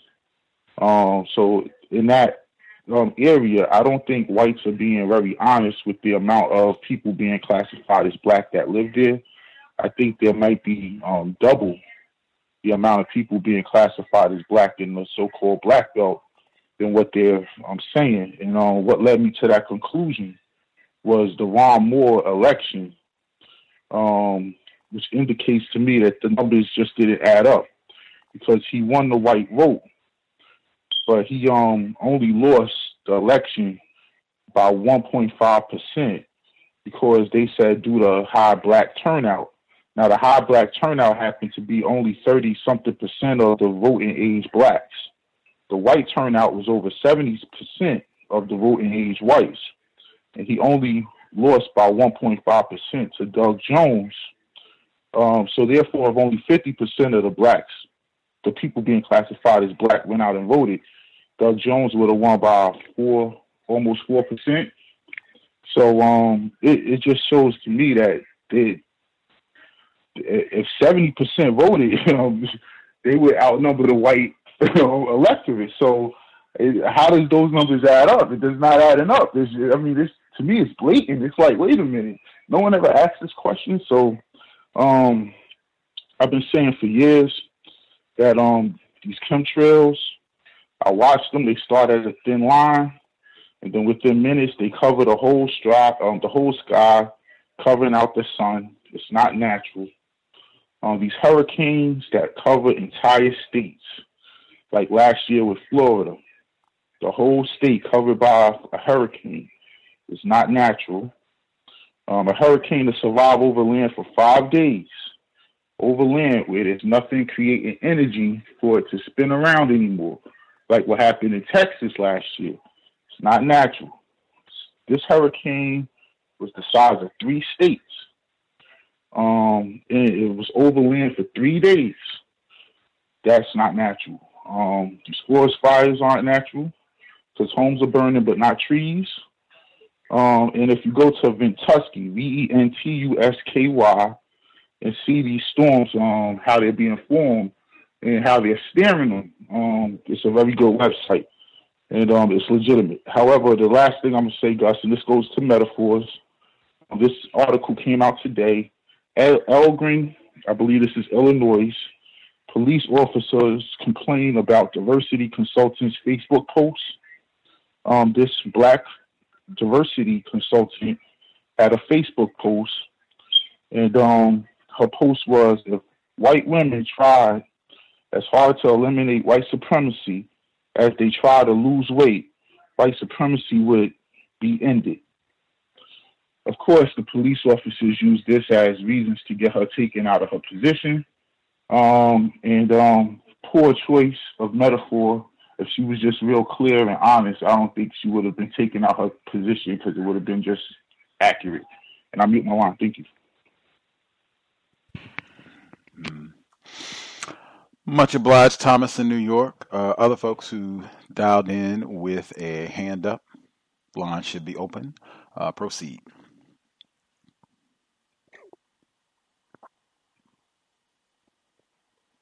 May I be heard? Mr. Demery Ford, greetings. Yes, greetings, Gus. Greetings to the other callers and listeners. I just had to call in when I heard the report of the young man at Mooney High School that had 6 white individuals with their foot on his back of his head. And he adopted the excuse that they were using for putting their foot behind his head and taking a picture of it. It went viral, I guess, over the internet.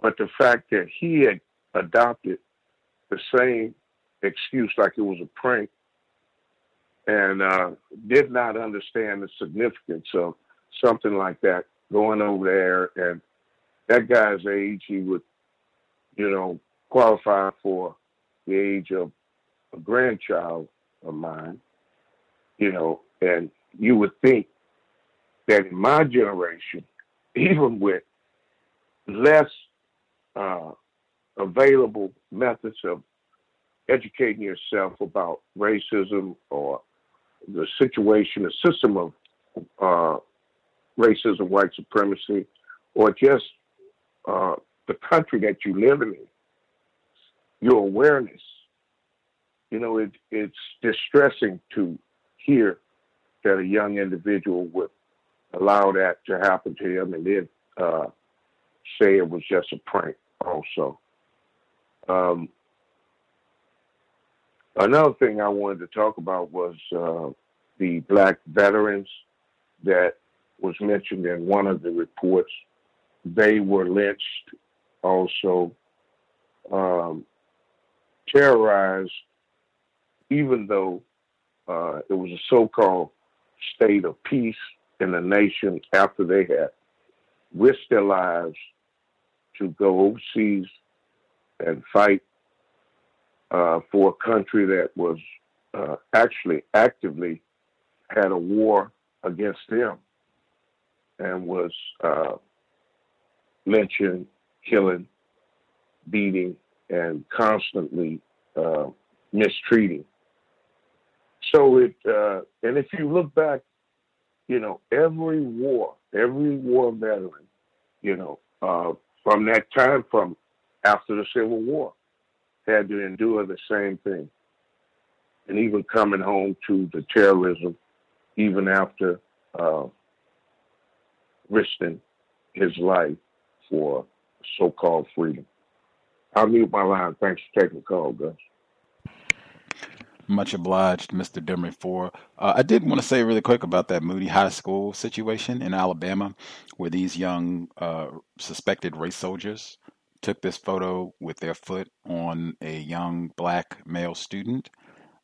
Unless I am misinformed from the report that I read and saw, reports that I read and saw, everybody was disciplined in the photo, including the black male student. They got some sort of alternative school for a number of days.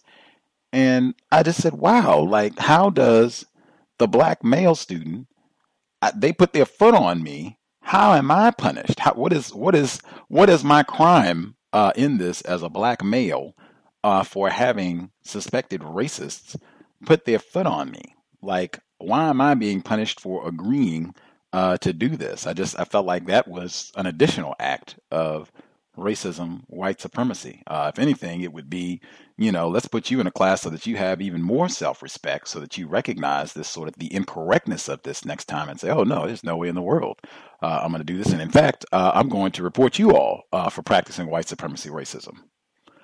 Other folks who dialed in that we've not heard from, if you have a hand up, proceed. Can I be heard? Yes, ma'am. Hi, Gus, and everyone on the line. I just wanted to basically comment on the, well, first of all, I'm sorry to hear that you've been terrorized the way that you've been terrorized.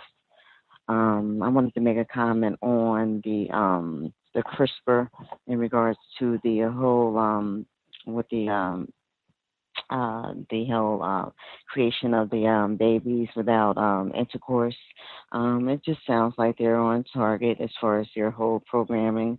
That's why the whole gender situation, the whole gender factor is gonna be erased, and the whole agenda with the whole homosexual agenda that they have going on. There's, like the guy said, we're not going to have any need for you to have sex anymore to have children.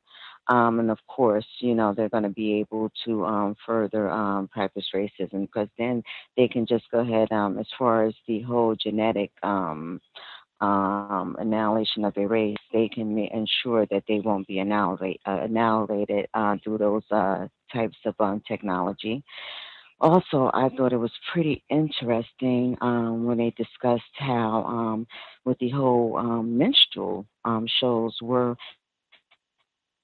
one point the greatest one, some of the greatest art form in America. I just thought that was pretty interesting how clowning black people, Negras, was the greatest art form in America. And I wanted to also discuss. I talked last week about a suspect, a racist suspect that I live with. I live in a house I share with. It's a residential. I share with other people, and we have to share common space. And I was talking about how I was being like terrorized, being walked up on, and I was being scared. So I had an opportunity to confront that situation on I think it was Sunday. What happened was the suspect did the same exact thing to me again. Scared me. I was in the kitchen. I had my headphones on. I was listening to the C.O.W.S archives, which I do often, all the time. And, he does the whole little walking soft and, stands near the doorway. And I'm like over there cooking. And when I look up, he's just standing there. And it just like, I'm startled again. So he looks at me. He says to me, go ahead, like with somewhat like hostility, like with an attitude. So, I continue to do what I'm doing. So he goes outside and it sounds like he's slamming doors and stuff. So, I was going to say something, but then I said, no, I'm not going to say nothing or whatever. So, there's a policy where, you would think common sense would, if you're using facilities or whatever, you would clean up after yourself. But, this suspect tends not to clean up after himself after he uses the stove or whatever. So, he comes into the kitchen again while I'm in there. And I say, could you do me a favor after you get finished using the stove, could you wipe it off? So he said, "Oh, okay." And so I said, he said something about the way I looked at him or what have you. I looked startled at him, when he came into the kitchen. I said, "Well, the reason why I look like that," I said, "is because you startled me." I said, "Because you're scaring me." I said, "Every time you come into the kitchen," and I said, "And not only that, not only are you scaring me," I said, "you are also just standing there." What he's been doing, he has been just standing there and staring at me, but in this really creepy manner, just like with the it reminds me of how Ross always discuss how these suspects are on drugs, and they have this glazed out Paxil Xanax kind of look in their eyes. It's like this empty look in their eyes or what have you, and this is the way that he's been just standing there staring at me, so we get into this conversation. And so he basically kind of like said, "Yeah, because I was wondering why you was looking at me like every time I see you, you seem to kind of look negative." And I was very like calm. I said, "Well, the reason why I'm looking negative is because you're startling me and you're scaring me every time you come into the kitchen." He was like, "Well, yeah, because," and he started kind of getting like pissed off, and he kind of like started cursing, and he said, "Yeah, because you like pissed me off," and he started using like some of the F word and certain things like that. And the whole time when he was acting like that, Gus, I just made sure I stayed calm. I didn't get emotional, but it just kind of like, I said, "Well, now I said, because I told him that, expressed to him that it was pretty creepy when somebody's just standing behind you and they're not saying nothing to you and they're just staring at you." And he was like, "What you mean by creepy and this and that?" And I said, "This is my house. I live here." Boom, boom, boom, boom, boom. And I was like, "Okay, well, you live here, but he was like, "Well, what could we do?" I said, "Well, what you can do is if you're in the kitchen, you can at least say something. If you need to get past me or something, just say something. You don't have to just stand there and stare at me like that." You know what I mean? So, after that, I got a chance to say what I needed to say, but it just kind of let me know that, like, this whole thing is not done. It had been being done on purpose. There were notes up, to say wipe after, clean up after yourself and things like that, and they just do it. It's like you're just doing this on purpose. So I did have a chance to address the situation, but it made me think about like how we need to really be careful being around them, because the way that he responded was very hostile. It made me a lot of times like I would really underestimate and not think so much about their my safety around them, I guess because I was more confused. But now, due to listening to this show and it being emphasized that I really need to really be aware of how these people are. I really you need to watch out because, they can get hostile or, and white men have no problem jumping on black women. I was listening to some of your archives of how, white suspects, males have a tendency of attacking females. They would, on the show, they had been doing all these attacks with Serena Williams and Venus, and they just don't have any issue with jumping on black women. So I'm just going to be, what I've been doing is just making, I've been bringing my phone, to record, anything that goes on and just make sure I'm just basically more aware of my surroundings when I'm around them. And, that's basically all I have. Much obliged. I would definitely take that situation seriously in terms of your safety, particularly once they're starting to curse and be volatile. And you were saying it seemed like maybe there could be a narcotics situation. I would definitely be trying to get out of that situation as soon as possible, just because that does not sound like an ideal living arrangement at all. But I would be doing as much as possible in terms of mitigating your safety to the best of your ability.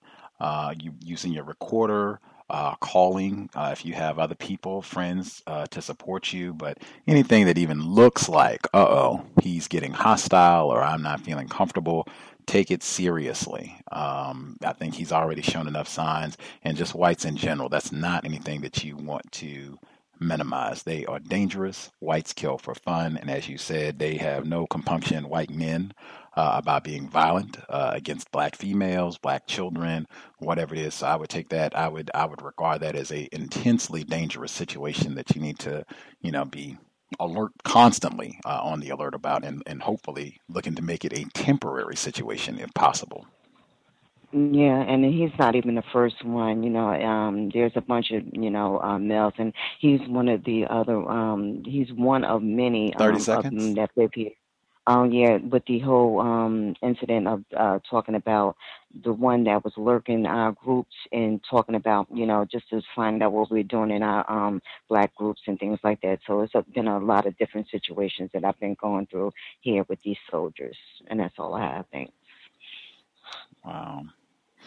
Make safety a top priority. Appreciate that, Draftomania. Let me give out the number one more time, 641-715-3640. The code 564-943#. Press *61 if you would like to participate. Others we've not heard from at all. If you have a hand up, proceed.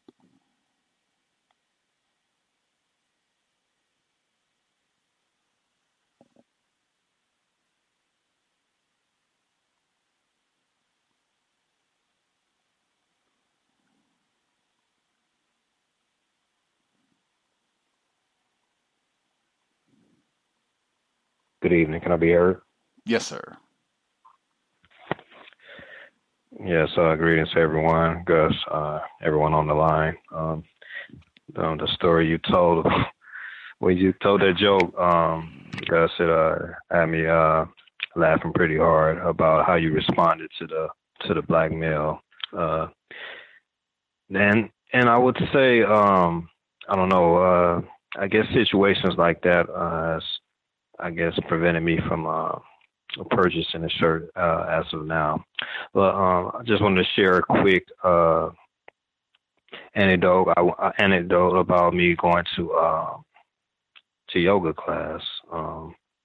I went to a yoga class and I laid my mat down and So I was sitting there waiting on class to begin, and this older suspected racist white woman came in, and she stated pretty loudly, like, she said, "Wow, you took my spot."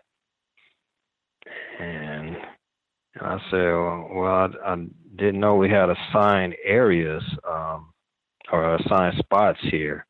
And, I kind of felt as if and after I did that, I didn't engage her anymore. I got up and moved my mat to another area. And it was a pretty, there was a good, large number of people in the class. So it wasn't a lot of open space there. But I kind of felt as if I behaved like a coward, so to speak. I should have just stayed there and, had her, find a spot somewhere. But I moved. And then the next yoga class that I took, it was the following week. I had class, and class was over. Everyone's, rolling their mats up and leaving. And this same, suspected racist white woman comes up to me after class and says, "Oh, you're doing so well. You're doing very good. Looks like you're doing all the poses right." And I said, "Oh, okay. Yes, sir. Okay, yeah. I'm sure I can use some more improvements, though." And she said, she's just, "How long have you been doing it?" And she's a suspected race soldier. She's I don't think she was born. She has an accent, some type of European accent. I can't quite, I don't know exactly where she's from, but she's, giving me all these compliments and talking to me. Then she leaves after that. But I found that very interesting. And I myself, I'm a military veteran, and a lot of times when I'm put in a position where especially white people, they know that I'm a veteran. Some of them will say thanks for your service or whatever. But every time I get that from them, I get a feeling that it's very disingenuous. They're just saying it, and I don't feel like I get any type of I don't know. I don't get any preferential treatment, or I'm not looked at as, I guess, above the ordinary nigger, I guess, or whatever. But lastly, while I was still in the military, there was a young black male that we're good friends now. But when I first met him, I was just moving to another area, and I just met him, and we had a high-ranking white female, suspected racist, a high-ranking white female that she was visiting our workspace, and she was, kind of being the typical politicians, so to speak, where she was smiling and shaking everyone's hand, and just, she was just on a visit. And then she left, and later I asked this black male, I said, "Hey, what do you think about the this individual, this suspected racist female?" She's high ranking, and she's relatively young for that rank. So I would say that a lot of people would consider her attractive as far as looks. So I asked him just to see where, how he would respond. And he said something that stuck with me to this day. He said, "You know what? I don't trust smiling white people." Because she was doing a lot of smiling. And he said, "Man, I really don't trust smiling white people." And that's all I have for now. Thank you.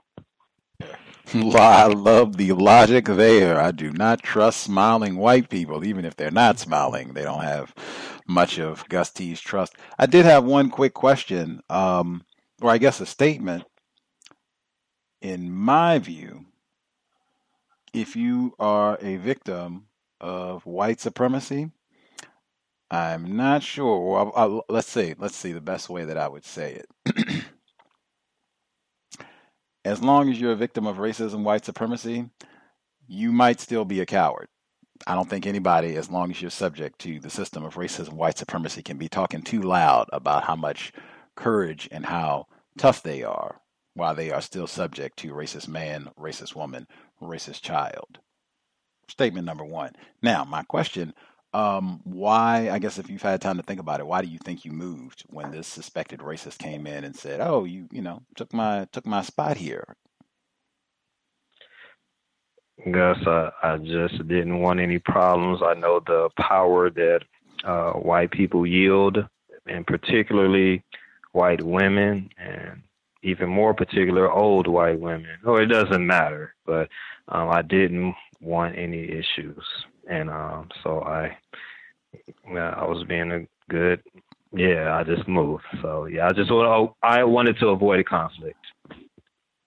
Right on. Do you, if that situation was presented to you again tomorrow, do you think you would move, or do you think you would say, no, I'm gonna stand my ground, as they say? Gus, I would, maybe I would be more vocal, but maybe I'd move. I can't say with surety that I would get up I would stand my ground, so to speak. Much obliged for the honesty. I think that's important too, because my understanding of counter-racism, you are not required to do the same thing every time. So even if it had been, let's say this happened today, and you or any other victim said, hey, I'm not that she said you need to move, but just, oh, you took my spot, you ignore whatever, I was here first, and I don't move. Maybe that's what you do today. Maybe tomorrow you're not feeling that. Maybe tomorrow you say, hey, I just saw a police shooting video or whatever. I'm just not feeling all that today. White people are dangerous, period. I'm just going to move. I don't feel like going through all that today. I wore my cow sheet T-shirt today and I got fussed at 5 times. I'm going to close my mouth and move. That's fine too. And I don't think we should be tough on ourselves or berate ourselves or judge ourselves harshly for that. Again, the same thing that I say consistently, regardless of how you respond to an incident of white supremacy racism, whites will give you another chance. So, hey, I'm sure we will all get many other opportunities. But yeah, I think we should all, try to be patient with how we respond to incidents of terrorism, because sometimes it happens spontaneously and you just try to do the best you can. But I always think the logic of trying to minimize conflict, I always think that is solid logic for victims of white supremacy, because we are in a weak position. Whites are very dangerous. Others we've not heard from at all. If you have a hand up, line should be open. Proceed. Can I be heard? Greetings, retired firefighter. Greetings, everyone. I was kind of chuckling a little bit when you were giving your report on your T-shirt. I would admit that I'm surprised that it took that long before you got a not so favorable result. And I'm specifically talking about when you came in contact with a non-white black person. That I'm not surprised about that. Between white people and non-white people who are racially classified as black, data, as far as data is concerned, of course, we're going to process it differently. And I would say primarily with a white person, they have a keen understanding of what the system of racist white supremacy is and how it works. And although you weren't, that T-shirt does not give a white person a compliment. They even know that, but they already have in their codified response, it would be something favorable, which is also something that's kind of like they would be acknowledging, perhaps, well, being white is something very, very good in terms of racism, white supremacy. Whereas a non-white black person, primarily, we too much process things from an emotional standpoint and a confused standpoint, which is the combination of the two, is probably going to be a disfavorable reaction and or could result into an argument or worse. But I think you practice some sort of counter-racist codification, and from there, the incident did not elevate to bad, very much worse circumstances. My incident, I have a lot of, not necessarily a lot, but I do have encounters with white people in the grocery store, primarily with the employees. And it's for various reasons. I think some of the reasons why is, first and foremost, when I go to a grocery store, there are several grocery stores that are in close proximity to where I'm allowed to stay. And I try to make it to places where white people frequently get their food, because that would increase my chances of the food being better, even how it is prepared or arranged in the grocery store. It's probably going to be better if it's in close proximity to where white people go and get their groceries from.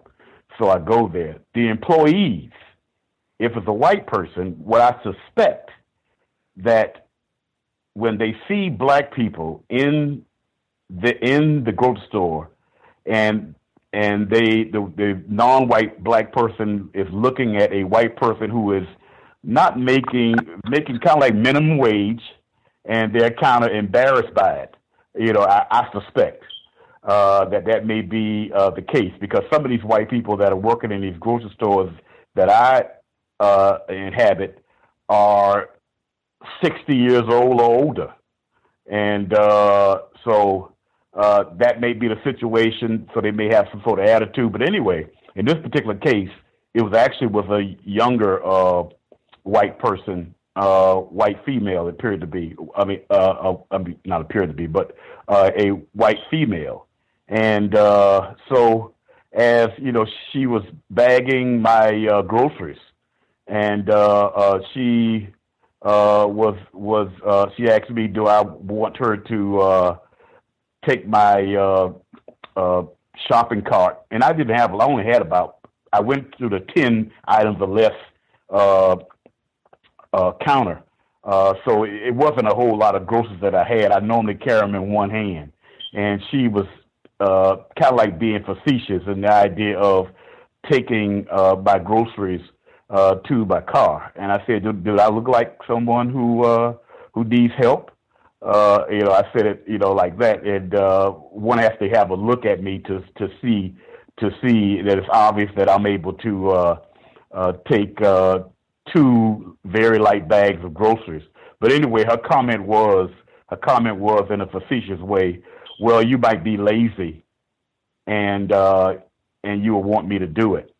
And I am not a nice person. I said, your mama's lazy, and kept walking out the place, and so maybe, I don't know, maybe I need to improve upon that. I don't know, but I just reacted in that way, as far as that's concerned. And that's all I have to say. Thank you. Context of White Supremacy. He's going to be on the banned list from the store next time. They'll have a photograph of him up front, banned from the facility for being rude to our cashiers.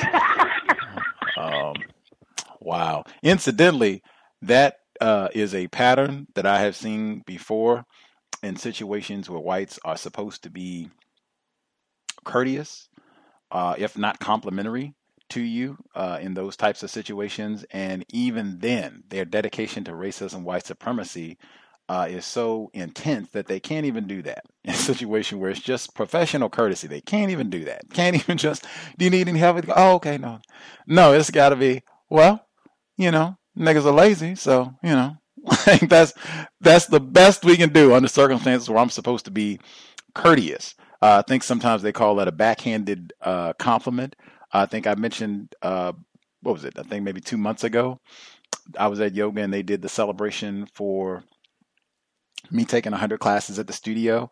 And before they said that, it was, oh, look, yeah, Gus, he's over in the corner. It just looks like he's sleeping, lazy niggers. But he's actually taking 100 classes. Even then, it's still got to be something, negative, something bad, talking about a black person. Consistent. I'm glad that you caught that. I'm glad you observed that. Black self-respect. I would look for the photograph, see if you've been banned from the premises for being rude to their cashier, though. Other folks that we've not heard from at all, if you have a hand up, line should be open. Can I be heard? Yes, sir. Yeah, this is Ken Steele, and I'm reporting from Chino, California. I just wanted to say, Gus, your story about your shirt reminds me of an incident that occurred when I was growing up in small town Michigan, and I remember it was years ago. It was when Kanye West, during the Katrina incident, during the fundraiser for it, he said his famous quote, "George Bush doesn't care about black people." And then I remember seeing that, and that was a pretty moving TV moment for me growing up. And I went to eBay and I bought a shirt that somebody had printed up and was selling, and I had it delivered to my house. And my mother saw me wearing this shirt on the way to school one day, and she fought me to prevent me from going to school with this shirt on. And eventually, she literally tore the shirt off my back. It was pretty bad. I was planning on wearing it anyway, but no, she destroyed it. I'd never seen her that animated before in my life, and I knew at that point, it's probably best not to wear evocative T-shirts, because it seems like the message that I got was that you're asking for a fight, even from your mother. Just knowing what I know now and being a lot less confused and everything, I'm not surprised that a fellow victim would have that degree of a reaction. One thing that I think of when I see those type of shirts is the people who you have to fear the most, and their reactions oftentimes are not going to say anything, or they may even give you a pleasant reaction to what it is that you're wearing. Sorry, a suspect is making a lot of noise. But anyway, what is that? They're going to be very quiet about their feelings initially, and then when they make their feelings known, it's usually in a very extreme way that you probably didn't foresee or didn't intend to provoke. So I would call it that. I would just exercise caution when you wear that shirt. I would suggest VGQ and everything, but just from my personal experience, you can really arouse people's sensibilities with sloganized T-shirts and with just evocative clothing overall, and especially when it talks about just something that people don't want to confront, and when they are confronted with it, they oftentimes will have a violent reaction. So exercise caution. That's just something that I would suggest, and this is from a person who I enjoy taking risks, and I enjoy pushing people's buttons. I enjoy getting a rise out of people as much as the next person. But the T-shirts, it's just something on your chest that you can't take off for the time being. It's kind of like a temporary tattoo. it's something that just it can be used to identify you very quickly in a bad way, and I would just proceed with caution. And I'm going to go ahead and mute my line at this time. I'm public. Much obliged, Mr. Steele. We had a flurry of metaphors there. Get a rise out of people. Sexual metaphor, pushing people's buttons, like a temporary tattoo, just prompting folks about the metaphors. But much obliged for the encouragement, caution, exercising caution. Other folks that we've not heard from at all, if you have commentary, line should be open. Proceed. Can I be heard? Yes, sir. Hello, this is V from Central New York. I am so glad to be with all of you tonight. Peace to you, Gus, and peace to everybody who is listening and on the line. I have a couple of very quick, if I can get to my computer screen, observations from the clips. Small observations, but I think very telling.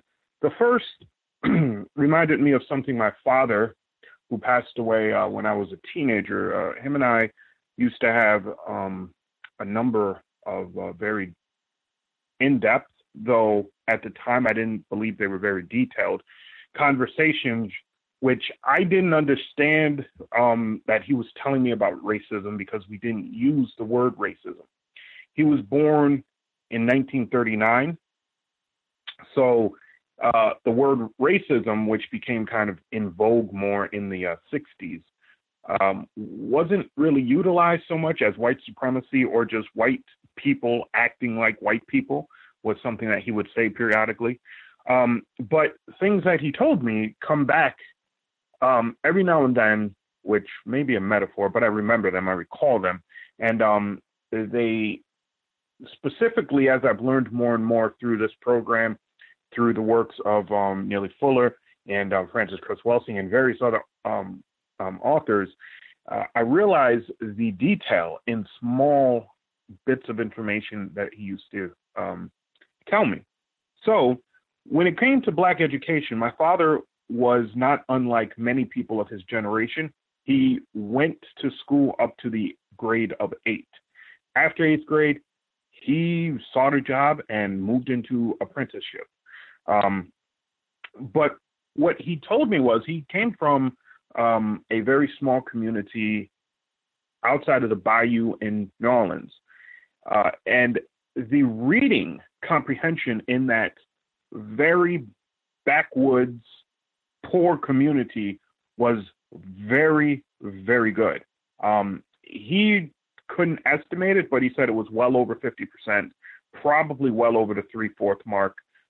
He'd probably, agree with that. But when he moved up north to Philadelphia, it almost terrorized him as a young man to see how ignorant the Black population was in Philadelphia. Reading was very passive. Learning was very passive. And so when I think about some of the comments made on education that I've heard on the show, I find myself thinking about that. Jim Crow education from white people it wasn't considered very good. But from the standpoint of the inner Black community, it was very, very good. That was why we had more doctors, engineers, architects than we do today, since segregation has been done away with. The term pretty obvious really stood out to me, and I wanted to actually bring up the interesting definition of pretty, which, according to my wonderful Noah Webster 1828 American Dictionary, pretty has at least 7 definitions. Number 4 states that pretty is neat and elegant without elevation or grandeur. But number 5 describes pretty as sly and crafty. And so I always remember this because when we hear white women being talked about as pretty, I always wonder what specific definition are they attributing to them. When we hear about situations being described as pretty, what definition are they ascribing to it? The same thing goes with hate. The Webster Dictionary doesn't describe hate too well, but I have a 1966 Random House Dictionary, which does describe it very, very significantly better. Not very well, but significantly better than the Webster's does. And then Dixie being a song which originated in the North, part of a minstrel act, and then becoming popular and then adopted as a basically an anthem for the South, speaks to the illusionary nature that is really attributed to white supremacy by Frances Cress Welsing, and speaks even more so to the culture of America, where even their anthem, which supposedly describes a way of life, is faulty. Finally, I want to remind everybody, please, please, please learn something about project development, because when I keep hearing stories about our communities and the broken down systems that we have, I knew about the problems of hookworm, in Mississippi and Alabama. A friend that I used to work with, a black male, had family down there, and he was telling me about this in 2015 and 2016. If we understood project development, we could fix those issues very quickly. So I'll go ahead and mute my line, and thank you, Gus, for the work that you do. Much obliged, V in New York. There was that word again, black community. Again, one of the goals of this program, being mindful, all of us, Gus T especially, being mindful about the words that we use. If we are in a system of white supremacy, which I have concluded we are, it is not possible to have a black community. And I emphasize that's important because that seems to be a word that we are attached to using. And I think it's important because it sets up incorrect expectations if you're thinking that there is a quote-unquote black community, in thinking that we should be able to get certain things done that you actually cannot do if you do not have a black community. And I submit we don't. It's obvious that we don't. And, just want to try to be truthful. Use logic that will help us solve this problem quicker, I think. Other folks that we have not heard from at all, if you have a hand up, line should be open. Proceed. May I be heard? Greetings, Ivy. Greetings to Gus, and greetings to all the callers on the line. Just want to pull up my notes here real quick. About you just saying about, using words, actually I want to thank you for pointing that out to me yesterday about the term desegregation, just all those terms with integration and things like that. I really appreciate it. I think that, I didn't hear him completely well because my fan was kind of loud, but I believe that Mr. Steele, Ken Steele, he pointed out, I think he said that when you wear shirts that, or when you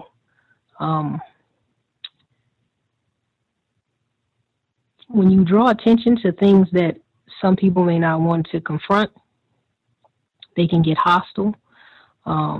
Because what I was thinking with that incident when you shared it, which I'm sorry that you had to deal with that, is that his reaction seemed like fear.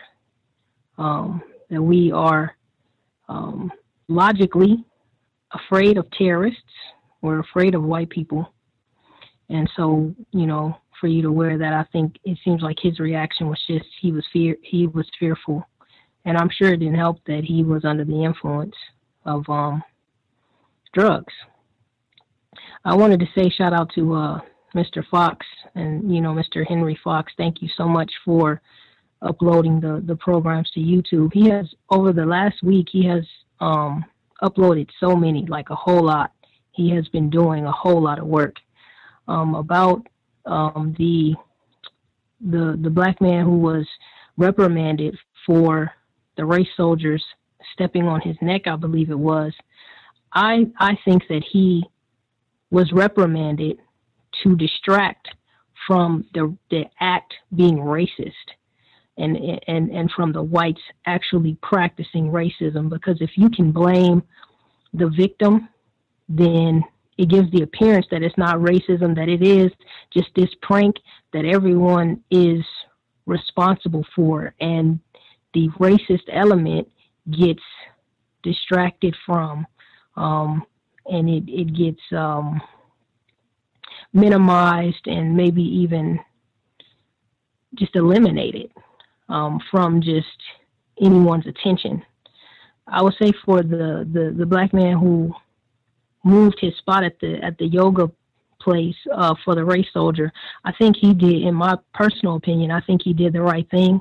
I think that it was not worth staying in that spot and in that area, because you were trying to accomplish a goal. You were trying to go on with your yoga class, and I think stopping the yoga class for this race soldier, which most likely, or which that could have been the case, that if you had a confrontation with her or any of that, she could have gotten really hostile, and then it just would have interrupted it, and it just doesn't seem like it was worth it. Now, if she was sexually harassing you or something like that, if it was something more major, then I think it would have been worth, what could have happened, which is just stopping everything and your whole yoga experience being interrupted even further. I think you being able to just go on about your yoga was better.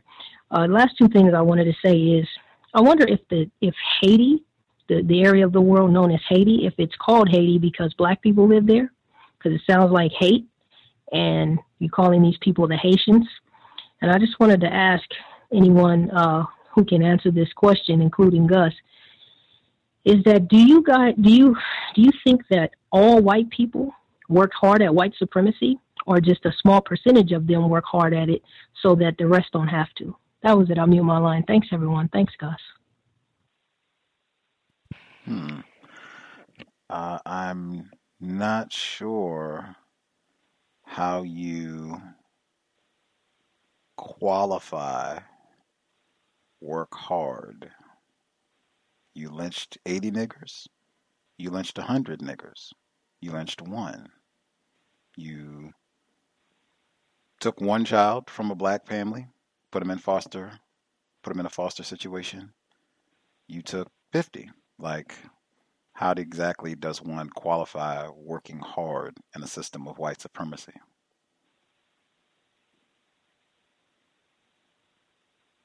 Are you asking me, Gus? Yes, ma'am. I think whatever your whoever answers the question, including you, whatever your idea of working hard at racism is, because everybody is not lynching us and all these different things, whatever your idea of working hard at racism is, do you think that the majority of white people, or all of them, do that they work hard at racism, or that a small percent of them do, so that the rest don't have to? The reason I asked the question is because, the firefighter was accused of being lazy because he's black.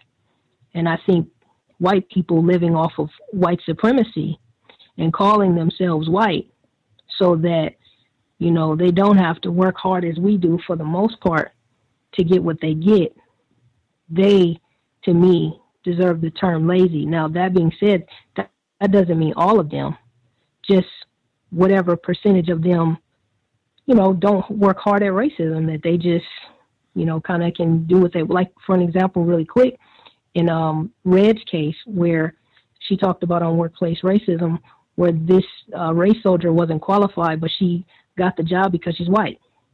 Because Red didn't feel like she was qualified, she didn't even apply, but she will in the future. So I was just wondering, whatever your definition of working hard is, whatever you see that as with white people, do you believe that that the majority of them do that, at least the majority of them, or do you think a small percentage of them do, and that so that the rest don't have to?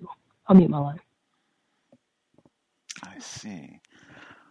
Folks can respond to Ivy's question as we move along. Folks that we have not heard from at all, if you have May I be heard? Yes, ma'am. Greetings, Ivy. Good evening, Gus. Good evening, everybody. To answer, my answer to that question would be that they don't necessarily work hard individually, but they do work together, basically like in concert.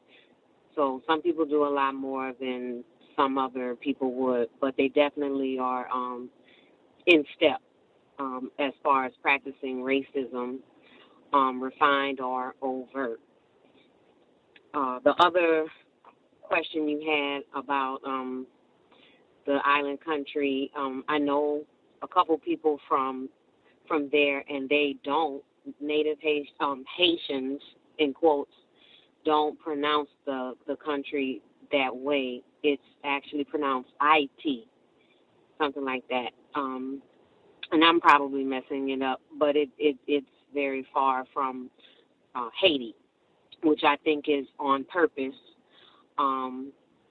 to do exactly what you said, insert the word hate on that place. So I wanted to share, during a ride, there was a Caucasian female that I was routed to pick up, and it was at a pier, and her gentleman friend, who looked a little bit disabled, actually, he was white as well. He said, he came out to the car and was like, just wait here for her. She's in the bathroom, but she's coming. I said, okay, I'm not going anywhere. And then he says, if you leave, I'll have to jump on the hood of your car and beat on it. And I said to him, and I'll have to sue you. So he kind of didn't like that. He walked away, and the lady came out, and I'll make this fast because it was a long ride. But so basically, she asked me if I was Creole, and I said, how come? She was like, well, are you French and British? What are you? And I said, well, I'm a person of African descent, and that's what Creole is, people from African descent that also have other ethnicities in their heritage. And she goes, well, I think I'm Creole. And I said, really, ma'am? I said, I'm going to tell you again, Creole people are people of African descent. Are you of African descent? And then she goes, oh. So then she says, well, do you keep up with that professor, that guy at Harvard? I said, I think you're probably talking about Henry Louis Gates, correct? And she says, yes, Harry Louis Gates. He's urging everybody to trace their DNA to find out exactly where they're from. And I told her I wasn't too comfortable with that because, I feel like it's a collection of biological data for other purposes. And she dismissed it. She was like, oh, that's hogwash. I said, well, I don't think I'm going to do it. She's like, well, you should. Everybody black should find out exactly where they're from. So me being kind of irritated, is very late in the night. I kind of wanted to clap back a little bit. I won't fabricate. So I said, okay, well, if every African American finds out that they have heritage from the west coast of Africa and can trace that, and will white people be willing to pay reparations then, and correct the wrongs that have been, done to us? And as I was asking that, we passed an accident. And it was kind of bad, but the people were okay. So it got real quiet. So I waited. I said, ma'am, did you hear my question? And she says, I'm sorry. I was praying for those people back there. And then about a block and a half away from the destination, she said that I could end the ride and let her out. And the last thing I want to say is to anybody in the Carolinas, I'm definitely praying for you all to have a speedy recovery as far as your homes. And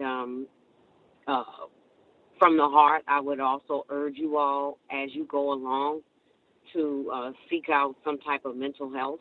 I had a thought yesterday that it's been 13 years, but it's been like yesterday since the storm happened. I've had very close family members die because of the stress and the toxicity of, the city after Katrina. And until I moved back home, I was chronically not homeless, but I was always on the move, always hopscotching. For some reason, I never could get good footing for a while. And I wish I had talked to somebody while I was going through all this. It's taken a toll on me in many ways. So that's all I have to say. I'll mute the line. Thank you, everyone. Thank you, Gus. Thank you for sharing, Ivy. We did lots of work on Hurricane Katrina, and they've been talking about the toxicity from the flood in the Carolinas with the hog farms and all of that. They've been talking about that quite a bit this past week. Other folks we've not heard from at all. Line should be open.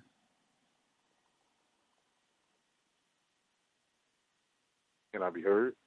Yes, sir. Yes, sir. Thank you very much. Greetings to Gus, the host, the listeners and callers. I just had two quick comments. I think the song on Dixie was mentioned, and I thought about there's a chain of grocery stores down here in Florida called Winn-Dixie, WINNDIXIE,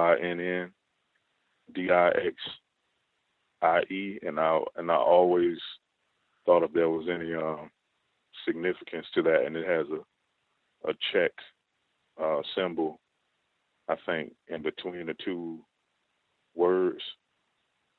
And it was a black male that came onto my job, and he was telling me about that, and he said he thought it had something to do with the Civil War, I think, and the Confederacy. So it made me think of that. And I wanted to read just a little bit from this.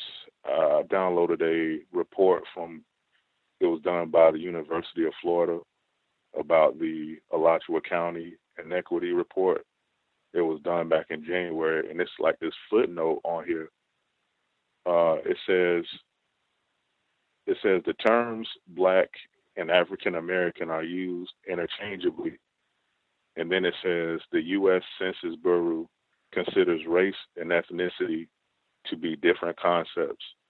Race is defined as a person's self-identification with one or more social groups. An individual can report as white, Black or African American, Asian American, Indian, or Alaska Native, Native Hawaiian, or other Pacific Islanders, some other race, or with multiple races. Then it says ethnicity describes whether a person is of Hispanic origin or not. And Hispanic may report as any race. For example, Hispanic white, Hispanic Black, etc. And one last thing was it has the Alachua County, Florida population distribution 2006, 2010, and 2015. It starts out with white at 70% for the population, and then it says non-Hispanic white, and then it says Hispanic, Black, Asian, and other. So I wanted to share that. I know this is a 98-page document, and I think they've been working on this for a good little while. So definitely it's starting out with a lot of confusion, and I just wanted to share that portion, and that's all I have right now. Thank you. Much obliged on the words. I was looking at the history of Winn-Dixie, and it looks like one of the founders of the company, his last name was Winn, Winn, and then they bought a chain of grocery stores later in the 1950s. One of those chains was called Dixie Home. It was a 117 chain store, and they changed the name subsequently to Winn-Dixie. But I think that no coincidences for this to be a Southern chain, Winn-Dixie. I think I can see how whites would understand how that name would resonate in the so-called South. Others we've not heard from at all. Can I be heard? Yes, sir. Yeah, how you doing? This is Victim out of New Jersey. First thing, it's just this question for the audience, because it's two things that came up that sparked my interest during Pam's reading. Black Love is a Revolutionary Act. Whether we got to this continent through the transatlantic slave trade or we was here already, does that stop us? Is that going to have any impact on us being victimized? That's one question that can be answered by any of the people over the lines. Also, a compliment to Gus. Gus, your diction and how you articulate is just so on point. If you have any suggestions of how can I basically increase my vocabulary and my so I can articulate things better. I've called before, and when I heard the playback, I basically used words that wasn't in its right context by mistake, just by talking real fast. Also, I didn't really listen to all of the audio in the beginning. Our favorite governor, LePage from Maine, he came out with some other overly racist remarks about black people, saying that black people are the enemies of the people of Maine, that 90% of the people arrested, I'm not sure if it was violent crimes or drug activities, were black people. There were some politicians in the Maine government who pushed back and also asked for his resignation. Me personally, I like politicians like LePage and Donald Trump. I think we need more of them. Maybe it'll wake the rest.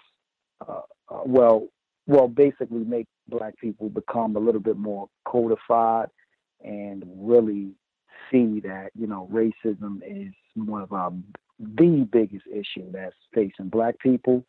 I've never been surprised at this. I got a early education on racism, and I just real briefly in high school, there was a black history professor. It seems that even if you wasn't in this particular history professor's class, he had detention, and people would just flock to detention just to sit in the detention.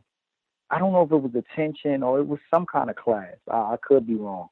But we would just basically flock just to hear him educate us about history, American history, black history. He wore a suit and a bow tie. I wasn't sure if he was with the Nation of Islam. However, he was assigned to oversee a Black History project. This school was a diverse school. Large amount of Black Americans, descendants of the tragedy called slavery. And there was a book in the Black History display called The Black Holocaust. This book set off months of controversy. from Jewish teachers, white Jewish teachers, and students who didn't approve of that title in that book. Years later, this teacher was suspended, and we rallied for him to be reinstated.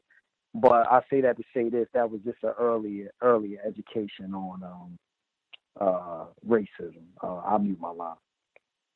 Much obliged, caller in New Jersey. To improve speaking or your vocabulary, you said, I would encourage reading. And when you read with attention. When you see words or phrases that you don't know or don't understand or are uncertain about, take the time to look them up in terms of increasing your vocabulary. And writing, I think, helps you get better at speaking and articulating your ideas, because you have to be very precision. You have to be very precise with writing. So write more and then read. Folks we've not heard from at all. Can I be heard? M. Handisi. Yes, sir. Yes, sir. Greetings to you, the host, the callers, and the listeners. I wanted to, first I wanted to say I am still trying to get a cow shirt, if you could help me out with that. And the other thing... that one, I can address yes, that sir. right now. My apologies for the interruption. I got your message, and I messaged Dr. Trav about the shirts, cowsshirt@gmail.com, but I did message him. He said that I think we sold out of all of the most recently ordered shirts. However, it's very easy to order more.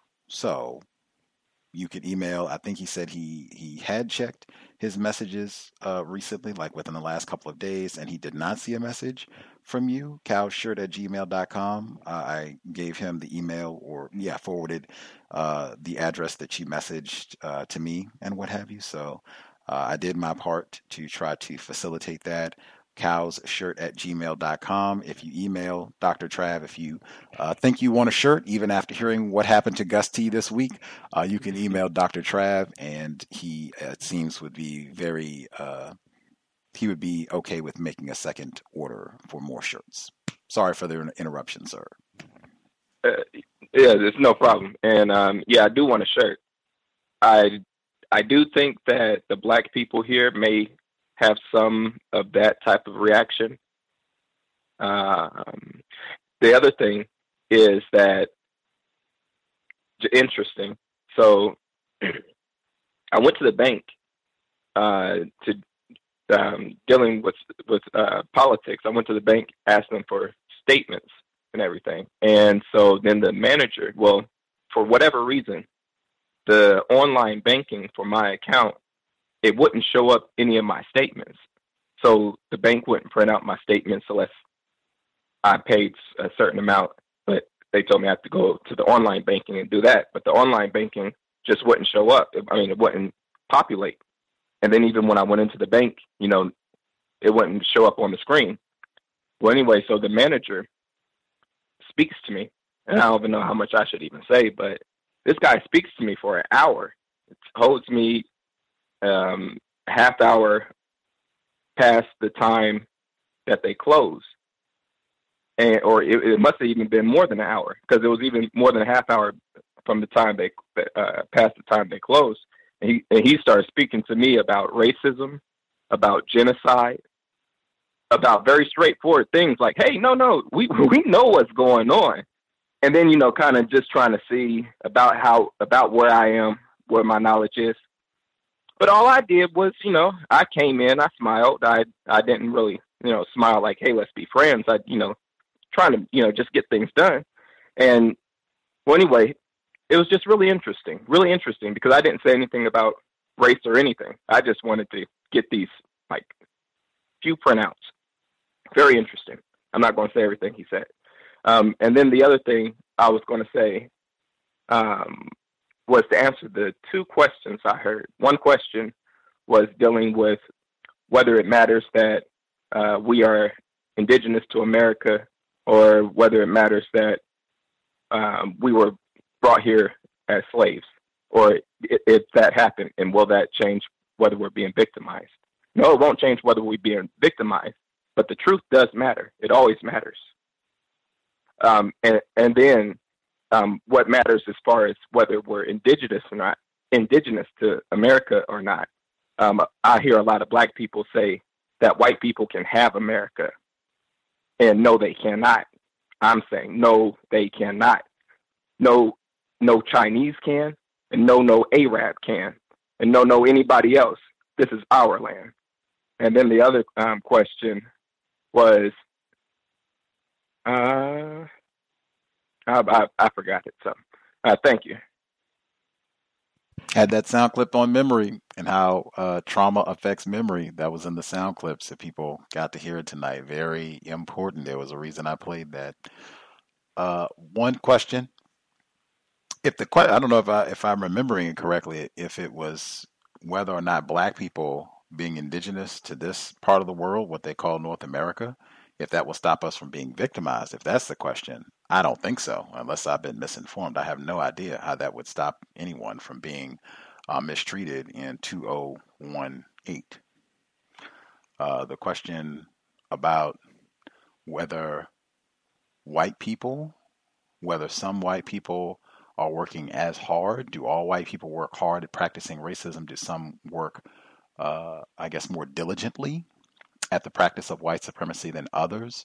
I do not disaggregate whites in terms of these whites are more powerful than these whites, or these whites work harder at practicing racism, white supremacy than these other whites. One thing, or a key component as to why I have come to this conclusion, I remember the Grandcestor, Dr. Francis Cress Welsing.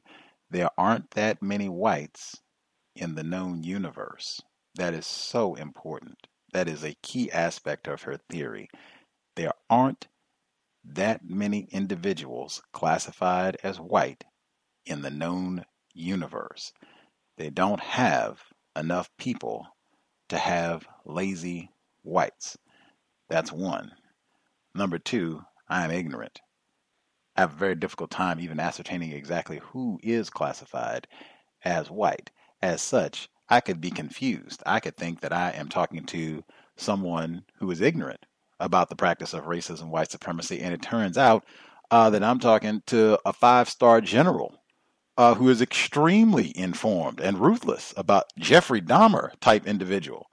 And it seems that we make a lot of those errors. So on that basis, to make sure that I we never ever end up in the presence of Jeffrey Dahmer and think, oh, this is just a dumb old white person who doesn't know nothing, and then I end up being dinner. On that basis, I do not disaggregate and say, oh, well, these white people over here are ignorant about racism, or these white people are less powerful, or they're a little more lazy about the practice of racism. And when I asked the question before, exactly how does one qualify working hard in the practice of racism? If what we're talking about is war against black people, terrorism against black people, so if this white person lynched one Negro, this white person over here lynched 50, how do I feel about the one who lynched one? Even if this white person lynched 0 black people, but he's married to the white woman who participated in lynching 50 Negroes. What does that say? I mean, and it's so many examples of that, where maybe this individual white, maybe they didn't put any laws in place to keep black children from being able to get educated. Maybe this white person didn't go out individually and kill black children, burn down black houses, make sure that there were no black hospitals and things of that nature. Maybe this individual white person didn't do that. However, this is the father or mother of a white person who did go out and do those things. That's what I mean. I don't make those types of distinctions. If you're classified as white, you know what that is all about, what you are party to, and you're guilty. I don't make any further distinction about how much effort you invest in all of that, or how deep, how intense you are in carrying out your duties for the white race. If you are a member, you're a member, and that's that. That's the conclusion that I've come to, and I could be in error. With that, we will conclude the broadcast. Gus T will muster up the courage to wear his counter-racist T-shirt again tomorrow and hope for the best. We'll report back how things go. Much obliged to everyone who participated in the broadcast. I hope it was a constructive investment of your Saturday evening. Again, as long as there's interference with iTunes, the archives are available.